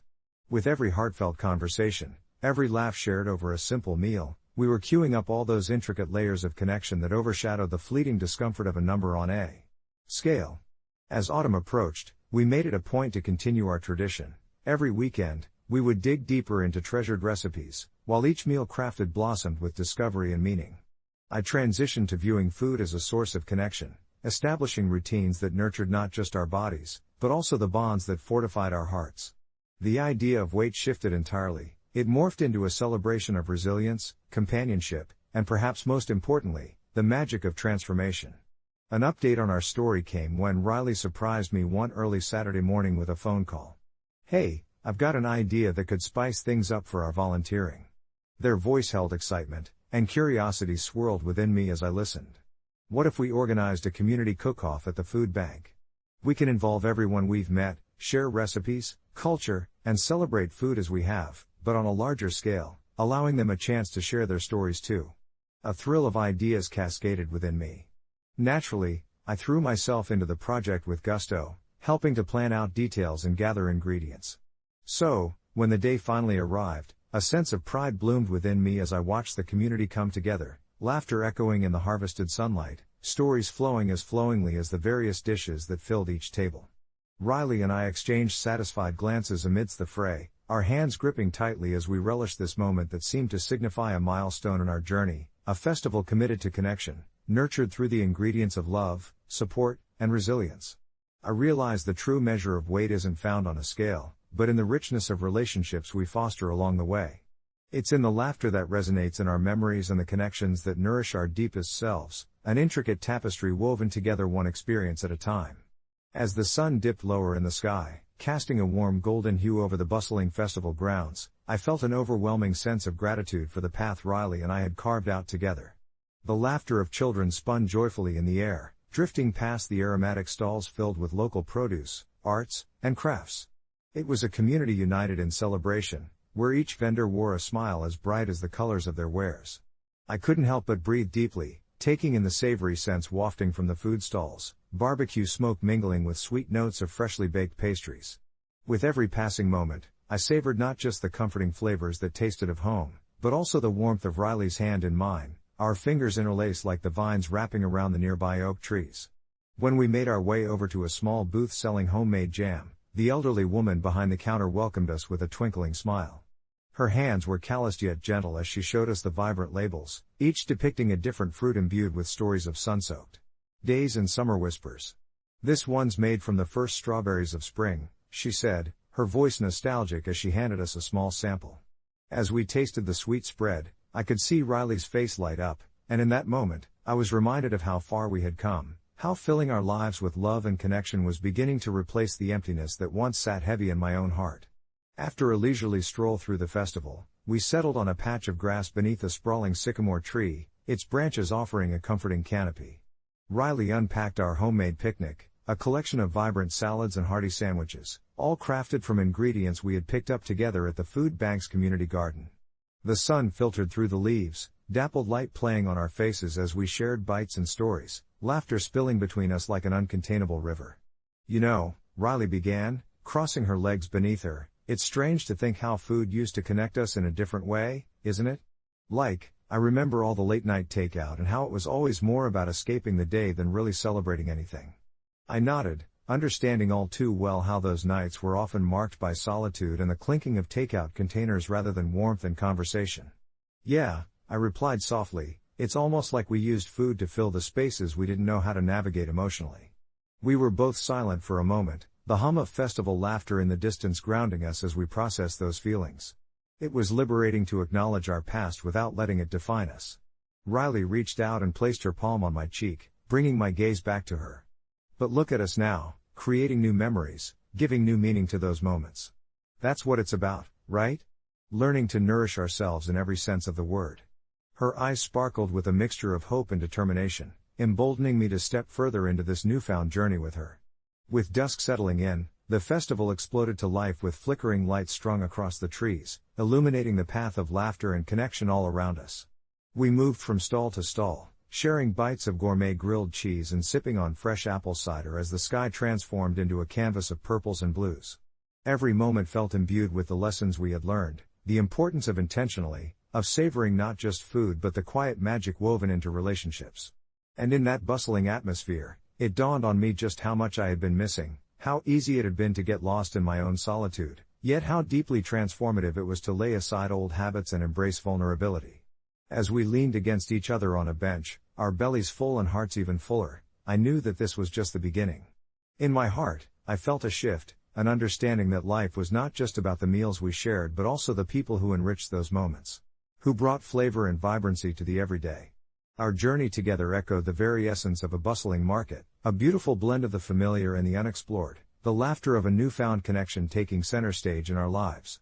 Later, as the sounds of the festival faded and the stars twinkled brightly above, I came to realize that the joy of our partnership would continue to thrive. I turned to Riley, "I can't imagine doing this without you. This feels too right." She smiled, leaning in closer, the warmth of her body providing both comfort and strength as she whispered, "We're in this together, always." I closed my eyes for a moment, letting the weight of her words settle in, a vow of sorts, echoing the harmony we had woven into our lives through love, resilience, and the steady rhythm of shared moments. The true measure of weight was indeed not confined to a scale, but rather the delightful burden of connection we carried, woven tightly with each experience we chose to embrace. There's something undeniably peculiar about the way a single conversation can shift the course of your life, a truth I discovered one rainy Wednesday while scrolling through the endless threads of Ask Reddit. The flat I rented in the heart of Chicago felt especially suffocating that evening. The sound of rain against the window accompanied my feelings of isolation, a stark contrast to the vibrant city outside that buzzed with life. As I read the post titled "Ask Reddit People Who Think All These Tariffs Are Beneficial for the US, Why?" I was quickly pulled in, my curiosity piqued, and as I delved further into the answers, I became absorbed in the passionate debates over the implications of tariffs on local markets. I had briefly studied economics in college before I pursued my dream of becoming a graphic designer, but I had never really understood how deeply these subjects seeped into everyday lives until I stumbled upon a furious response from a user named Stateless Hand. Stateless Hand was adamant that the tariffs were enriching our country, claiming they helped boost local manufacturing, a sentiment echoed by others who pinned their hopes on the recovery of long-forgotten industries. Infused with their fervor, memories of my parents' struggles ran through my head.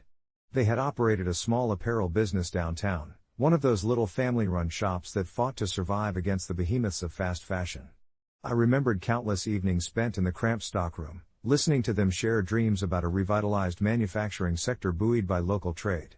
That part of my childhood felt like a treasure I had long buried beneath life's responsibilities, now rekindled, thanks to the passionate pleas on the screen before me. Intrigued, I felt compelled to respond, drafting carefully articulated thoughts over the next hour, combining facts and personal anecdotes into a single narrative. I shared my experience in my parents' shop and how tariffs could empower small businesses like theirs, but I also questioned the effectiveness of raising prices on everyday goods. To my disbelief, my comment gained traction. Users began responding to my reflections, others reached out, sharing their own stories of struggles within their communities. I felt something unfurl inside me, an unexpected connection, a sense of belonging created amid this realm of shared experiences. As the thread continued to grow, I found myself immersed in conversations that challenged my perspectives, ultimately stirring a mix of pride and fear, as I was both championing and critiquing a contentious subject I had once brushed off casually. Weeks passed as I continued engaging with the thread. Each comment felt like a thread weaving a larger tapestry of understanding and empathy, reminding me of how delicate our collective existence truly was. One comment stood out, however, a direct message from Stateless Hand, commending me for my perspective. Curious about the person behind the username, I hesitantly replied, and what unfolded next surprised me. We began exchanging daily messages, discussing everything from economics to our favorite Spotify playlists and, eventually, even personal matters. Their perspective was refreshingly grounded, as was the way they articulated the struggles they witnessed in their neck of the woods. They lived in a small town in Florida and described how the recent changes in trade policy had turned the local economy upside down, personally affecting their family's strawberry farm. Slowly, we moved from online exchanges to video calls, and I became familiar with the gentle cadence of Stateless Hand's voice, a balm on the digital abstraction that had initially defined our connection. However, I soon found myself wrestling with an unexpected dilemma. The more I saw into the eyes of the human behind the screen, the more troubled I felt by my initial stance on the tariffs. Our friendship deepened over shared lives, tales, and laughter, but every conversation also led to a struggle within me, as I felt more torn over the conflicting narratives surrounding our shared economics. In our moments together, it became clear how easily hearts could be caught between ideals and realities, especially when personal relationships began to weave themselves around such heavy topics. The tipping point came one evening as we video chatted. Stateless Hand was visibly upset, sharing how the local grocery store was about to close due to increased prices from tariffs, which had left the community desperate. My heart ached for them as I listened intently, feeling a whirlwind of emotions swirl within me. I dared to question the general consensus within our thread, measuring my words carefully out of respect for the friendship that had blossomed. Maybe, I began, my voice trembling slightly, the benefits of these tariffs aren't as straightforward as they seem. Could it harm more than it helps? A thoughtful silence filled the space between us, the storm outside echoing our unspoken fears. The conversation, which had once been light-hearted, was suddenly thrown into the depths of conflict and reflection. As the rain continued to pour, I understood that navigating disagreement was part of forging a connection, that grappling with different perspectives was an intrinsic part of understanding not only the world but also one another. In that moment of vulnerability, I recognized the importance of just listening, not to refute or defend, but to truly hear and find a common ground.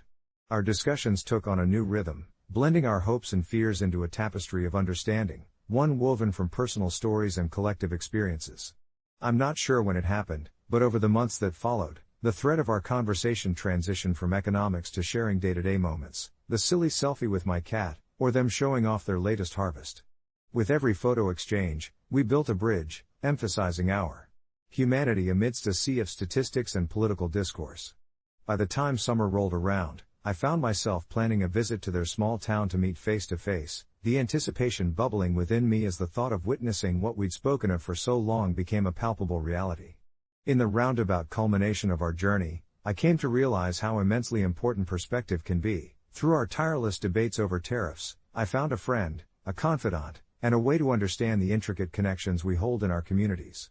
When we eventually met, it felt as though we'd intertwined our lives in more ways than just a digital realm, but as friends sharing the weight of a world often burdened by misunderstanding. As we stood in the sun-soaked fields of their family farm, laughter echoing, I understood that no matter how much we differed, we were simply two humans trying to navigate an often daunting and tangled web of life. Walking side by side, I recognized that each unique voice, filled with its own struggles and joys, could amplify the sound of 1,000 unanswered questions, and together, we could find clarity in our shared complexities. And although I could never find a definitive answer to that mysterious original question about tariffs, I walked away with a new sense of purpose, to engage, embrace, and, above all, listen, because sometimes, it isn't about the answers we seek, but the connections we forge along the way. Update: a few months later, Stateless Hand and I are still in contact. We've become somewhat of an odd pair, a Chicago city dweller and a small-town farmer, but we share experiences and understanding that neither of us could find alone. And while discussions about local economic policies persist, those debates have shaped us into advocates for one another's narratives, a testament to how dialogue can unearth hidden treasures of empathy and friendship where least expected. It was a cool autumn day when I found myself sitting on the porch of my modest home, the remnants of summer fading and the leaves transforming into vibrant hues of gold and crimson. I clutched my phone tightly, lost in thought about my newfound friendship with Stateless Hand. Our conversations had shifted from local economic policies to something deeper, our childhoods, our dreams, and the life paths that led us to become who we are today. I always thought of myself as just an average city dweller, nestled in the comforting chaos of Chicago. But with Stateless Hand, I began to see the complexity behind the simplicity of a small-town life in the Midwest, the intimate knowledge a farmer had of the land, and how deeply rooted it was in community. Our video calls had become the highlight of my week, a lifeline that sought to connect the hustle of city life with the quietude of rural existence. This particular afternoon, I was waiting for our scheduled chat, reflecting on how our debates over tariffs had evolved. Where once we had argued over numbers and implications, we now shared stories of our families, our cultures, and the little things that made us tick. I could hear the gentle rustle of leaves in the breeze, and a soft pang of longing curled within me, reminding me of the way connection blossomed unexpectedly. That longing was suddenly interrupted as my phone chimed, pulling me back into the present. Stateless Hand's familiar face appeared on the screen, a mix of excitement and sincerity lighting up his features. "Hey! You won't believe this," he started, his Chicago accent weaving through his words. "I've created a community garden project. It's not just for food, but to bring our town together after the division caused by the tariffs." Intrigued, I leaned forward, eager to pull from his enthusiasm. He described how local farmers had banded together, setting aside their differences about policy and focusing instead on a mutual love for fresh produce and community ties. Each member contributed seeds, labor, or time, and, through sweat and collaboration, they cultivated a patch of earth that had once sat fallow. My heart warmed with admiration. Here was a man who had taken the contentious conversations and transformed them into an initiative that spoke of healing and unity. I couldn't help but share my own thoughts, recalling the varied community events in the city that sometimes felt lost in the multitude of people. "You know," I said, "I've always felt a bit disconnected in the city. It can be hard to find that sense of belonging." Stateless Hand nodded, his gaze earnest. "Yeah, I think we all feel that sometimes. But what you're doing in Chicago, it's essential. Your city might feel crowded, but every single person there has a story worth sharing. We should host a virtual exchange, a mingling of our worlds."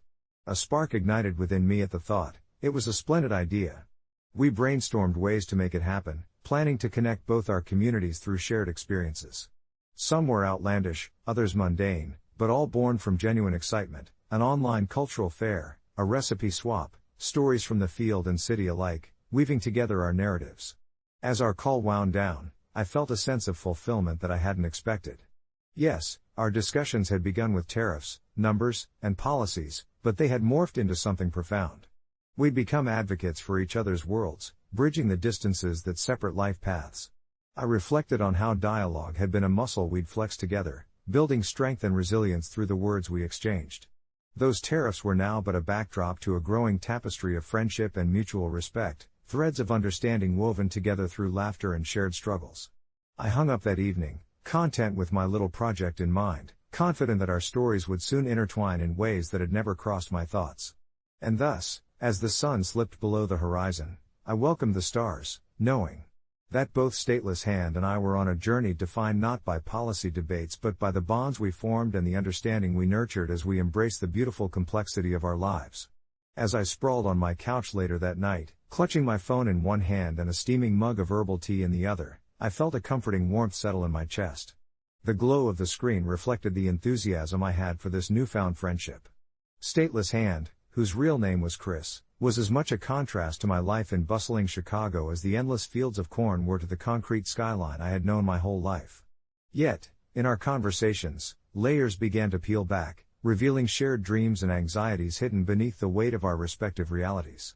Chris often shared his tales of the farm, the rhythm of the seasons, the bond he formed with the land and the animals, and the highs and lows of harvests over the years. I listened intently, my mind painting vivid images of the sun-kissed fields and golden sunsets that he described, feeling a tug of envy for the simplicity and connection he embraced. I opened up about my life too, recounting the frenetic pace of city life, the thrum of impatience that lived in the hearts of my neighbors, and the solitude often carved by crowded public transport. Our conversations began to evolve into a ritual. Every Wednesday evening, we would schedule a video call, each eagerly anticipating the chance to share our lives. With each session, I realized just how deeply I appreciated Chris's perspective on things I had previously taken for granted. One week, as we spoke about the complexities of our economies, I shared my frustration about the endless barrage of news on tariffs and policies. Chris listened patiently for a moment, before gently interjecting with an idea I hadn't considered, the idea that perhaps, in every policy debate, there lies a community, voices seeking to be heard, struggles wanting to be shared. It sparked a light in me.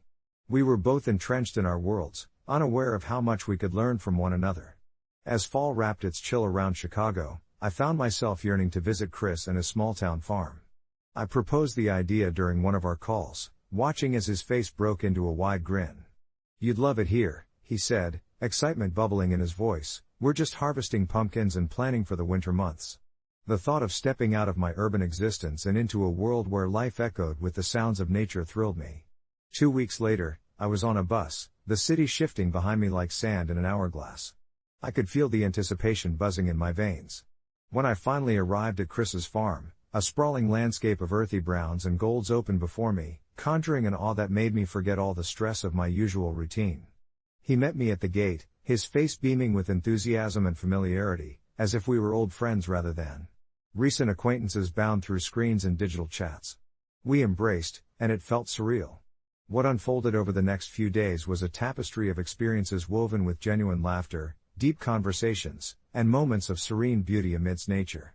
I helped him in the fields, learning how to harvest pumpkins, and even got a taste of country cooking courtesy of one of his friends.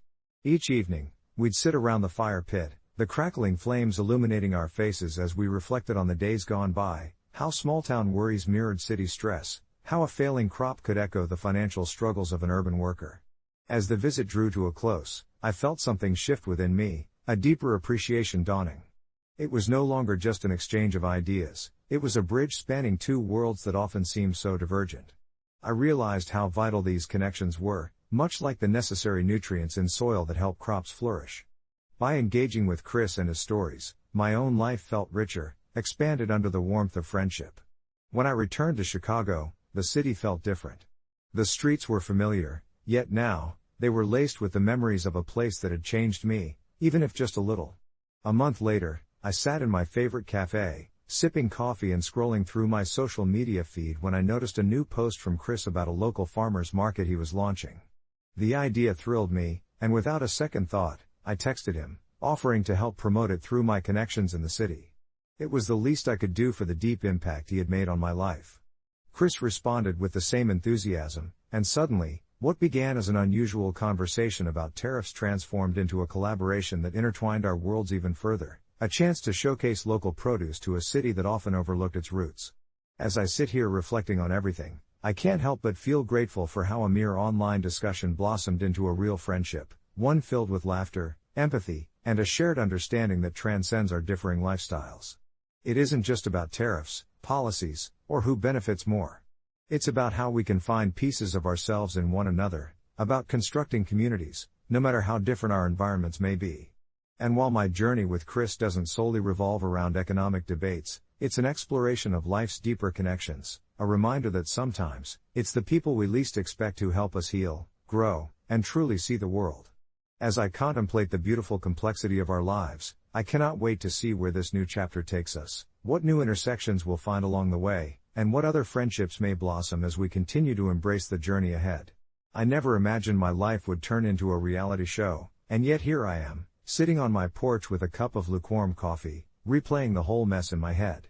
You see, I share custody of my two kids, Clara and Jake, with their mother, Sophie. We navigated the stormy seas of divorce with a semblance of civility, or at least I thought we did. But when she informed me she was being deployed for 6 months, my heart dropped. Not because she was going away, this was her career after all, but because of what it meant for our kids. Sophie married Matt, a guy I've never really clicked with. He's a nice enough guy, sure, but there's something about him that makes me uneasy, especially when it comes to my kids. As deployment day approached, it became clearer that Matt would be the primary caretaker. I felt a knot of anxiety tightening in my stomach, especially after hearing some stories from friends about step-parents not being all they're cracked up to be. I had a chat with Sophie before the big day and the topic came up. She was oblivious to the little voice in my head telling me, "What if he's not a safe choice for your kids?" I mentioned my reservations, trying to tread lightly, but the look on her face made me feel like I had toppled a stack of fragile glassware. The conversation quickly turned into a heated debate. "He's their stepfather, he loves them just as much as you do," she had said, her voice rising. I tried to explain my perspective, but it felt like I was shouting into a whirlpool. When Sophie left for deployment, my anxiety only swelled. I finally had a heart-to-heart with myself and decided to reach out to her via text. "I can't let the kids stay with Matt while you're gone," I typed out, heart racing. I knew it was a bold statement, but I felt it was necessary. But the moment I hit send, I felt that familiar pit of doubt unearth itself. Did I cross a line? A few minutes later, my phone chimed, and her response was swift and vehement. "You can't just decide that without discussing it. He is their stepfather." I wanted to explain how uneasy I felt, but instead, I simply felt a wave of guilt wash over me. After what felt like an eternity of back and forth texts, I told her flat out that this wasn't about her, or even Matt, but my kids' safety and well-being. The silence that followed was deafening and uncomfortable. I hung up feeling like I had ignited a harsh storm. I thought about Clara and Jake. I could picture them standing there with us as Sophie packed her bags, tears pooling in their innocent eyes. I wanted to protect them, but was I truly the asshole for trying to create a better environment for their safety? We eventually settled on a temporary solution, where the kids would stay with my parents while Sophie was away. But the tension between Sophie and me took longer to ease. I still think about that day and wonder if I made the right call. Maybe I'm overprotective, or maybe deep down I just didn't trust Matt. Regardless, I'm still waiting for things to settle. It's hard to navigate the choppy waters of co-parenting when all anyone wants is peace. I guess I'll figure it out as we go along, one day at a time, hoping to find some clarity amidst the chaos. The weeks that followed were like a slow drip of rain, each day heavy with uncertainty. I kept rationalizing my decision, telling myself I was only acting in my children's best interest, but it felt different when I was alone with my thoughts at night. My parents had welcomed the kids with open arms, their house filled with laughter and the occasional squabble over toys, but every time I left them there, a knot would tighten in my stomach. I had spent years feeling like the steady, guiding hand, and handing that responsibility over, even temporarily, was daunting. My phone buzzed on the kitchen counter one Thursday evening, pulling me from my reverie. It was a message from Sophie. My heart skipped. It had been a few days since we last spoke, and I didn't know what to expect. It read, "Can we talk?" That single sentence felt like a prelude to a storm. I knew it would lead to either a breakthrough or another wave of conflict. I hesitated for a moment, the screen lighting up my anxious face as I typed, "Sure, when?" After a few agonizing minutes, she replied, "I'm free after the kids' bedtime," which was just a few hours away. I spent those hours pacing my living room, running through countless scenarios in my head, silently rehearsing my lines, clutching at the fragile threads of our co-parenting arrangement. When the clock finally struck 8, I sat with my hands tightly wrapped around a mug of lukewarm tea, my heart thudding. The kids were happily lost in a story with my parents, and for the first time in weeks, the quiet felt like both a blessing and a curse. Sophie arrived just as the moon peeked through the clouds, casting an ethereal glow across the room. I motioned for her to sit, and there was an almost palpable tension in the air, thick enough that I could almost taste my apprehension. "Can we put everything on the table?" she started, her voice steady but laced with a subtle edge of frustration. I nodded, steeling myself for what was sure to be a tricky conversation. She spoke about her deployment, the fears and uncertainties she faced, not just with her job but the lingering anxiety about who was taking care of her kids while she was away. Matt, her husband, had been asking about when he could see them, and I could see how torn she was. She wanted to trust him, wanted to believe he could take care of the kids as well as she could, but I could hear the unspoken doubts in her words. "I just don't think he's ready," I said finally, feeling the heat rush to my cheeks. "He's only been part of their lives for a little while, and they're still adjusting. I can't just let them go without knowing they're safe." "That's what it comes down to, isn't it?" she replied, her voice rising slightly. "You don't trust him. You don't trust me." The accusation hung in the air, sharp and biting. I opened my mouth to respond but then closed it again, realizing that the truth was more complicated than that. It wasn't just distrust, it was coming from a place of love. My love for our kids made my instincts flare up like a wildfire. "I want what's best for them, Sophie," I finally said, words mostly clipped, the emotion backing them sending tremors through my chest. "But I've seen what can happen when things go wrong. What if he loses control? What if they don't feel safe? I just wanted to protect them." Her expression softened, and for a moment, I saw a flicker of understanding in her eyes. "I get it. I really do. But they need their dad, too, and I need space to know they're okay when I'm gone. Can't we find a way?" Suddenly, the walls of our conflict felt like they were shifting, and I found myself considering her plea through the lens of a mother's fear. Perhaps my stance was too rigid, too rooted in my own fears. "I'm willing to give him a chance, but we both need to establish boundaries and rules," I proposed, an inkling of compromise blossoming amidst the tension. As we talked, laying everything on the table, I started to envision a plan, one that we could both agree upon. It felt good to share the weight, and that heaviness lightened just a little. By the time we parted ways that night, I felt a cautious optimism. I still had my reservations about Matt, and perhaps that wasn't going to change overnight. But we had taken a step forward, and I clung to that. As I tucked myself into bed later, the moonlight lining my room with a silver glow, I felt a little more centered. I didn't know what the road ahead would look like, but I hoped that we could navigate it together. I fell asleep that night dreaming of balance, of co-parenting that resembled a dance, one careful step at a time, learning to trust the rhythm while keeping the safety of our children in mind.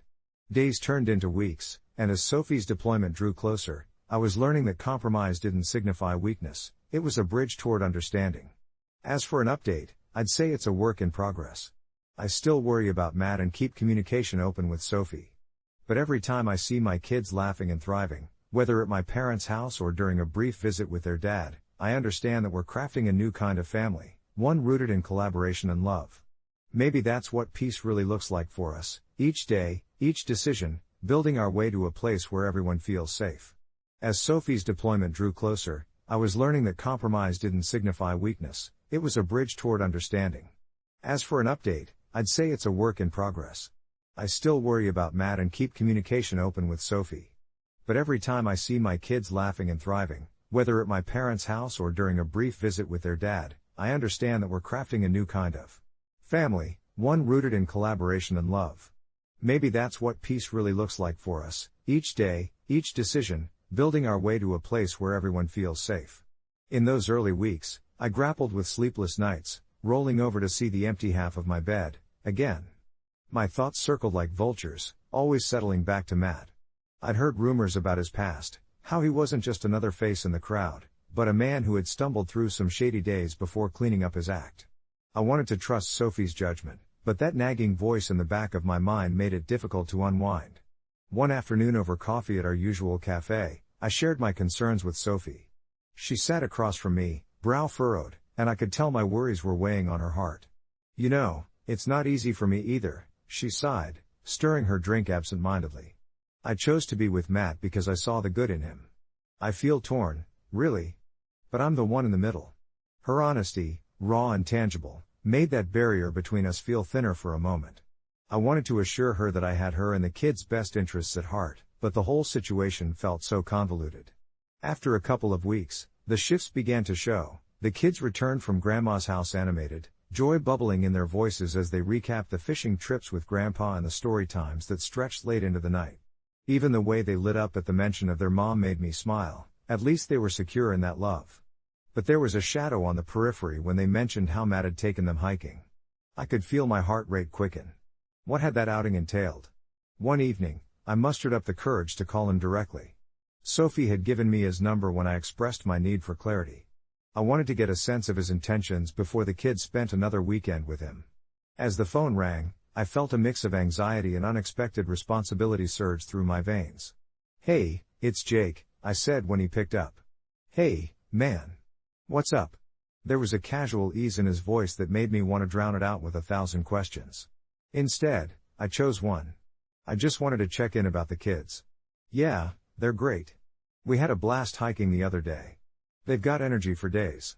I could picture him, the smile stretched across his face, but I needed more than just enthusiasm. His joy felt almost superficial. "Look, can we be real here?"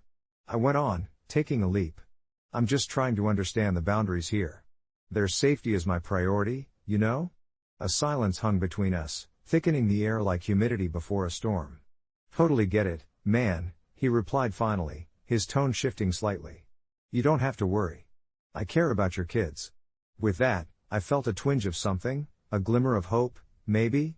Or was it just a trapdoor opening into more anxiety? Either way, I didn't want to dismiss that hint of sincerity. As the days rolled on, I took this budding relationship with Matt as an opportunity to breathe. I started to see him more as a partner in this shared responsibility rather than just a potential threat. That shift didn't come easy. There were still moments when I felt the urge to shield my kids, to declare my territory. But then I'd witness them during their visits, their giggles echoing, loud and free, and it reminded me that every step forward was a blessing. The real test came one Saturday evening. Sophie called, her voice laced with urgency. "Jake, Matt and we had a fight. He said some things, and it got heated. Can you take the kids for a few days?" Hearing her raw vulnerability made my heart race, but I immediately tailored my response to how I'd want to react, calm, collected. "Of course, I can. Just focus on you and keeping everything together." As I squeezed my kids close for a sleepover in the living room that night, each of them curled into a little ball of comfort on the couch while they drifted to sleep. And there, in that warm cocoon of blankets and pillows, I felt that flicker of hope again. This new family we were building might just be fragile, but it was rich with potential, woven together with care. In a way, we were rewriting the narrative that life had drafted for us. Maybe, just maybe, we would find peace in this chaotic co-parenting journey, moment by tender moment. Reflecting on it now, I'm still trying to figure things out, but I believe we're finding our way. I know it won't be perfect, progress rarely is, but those smiles on the kids' faces remind me that even within uncertainty, there's a promise of warmth. And for now, I'll keep nurturing that promise, wherever it may lead us.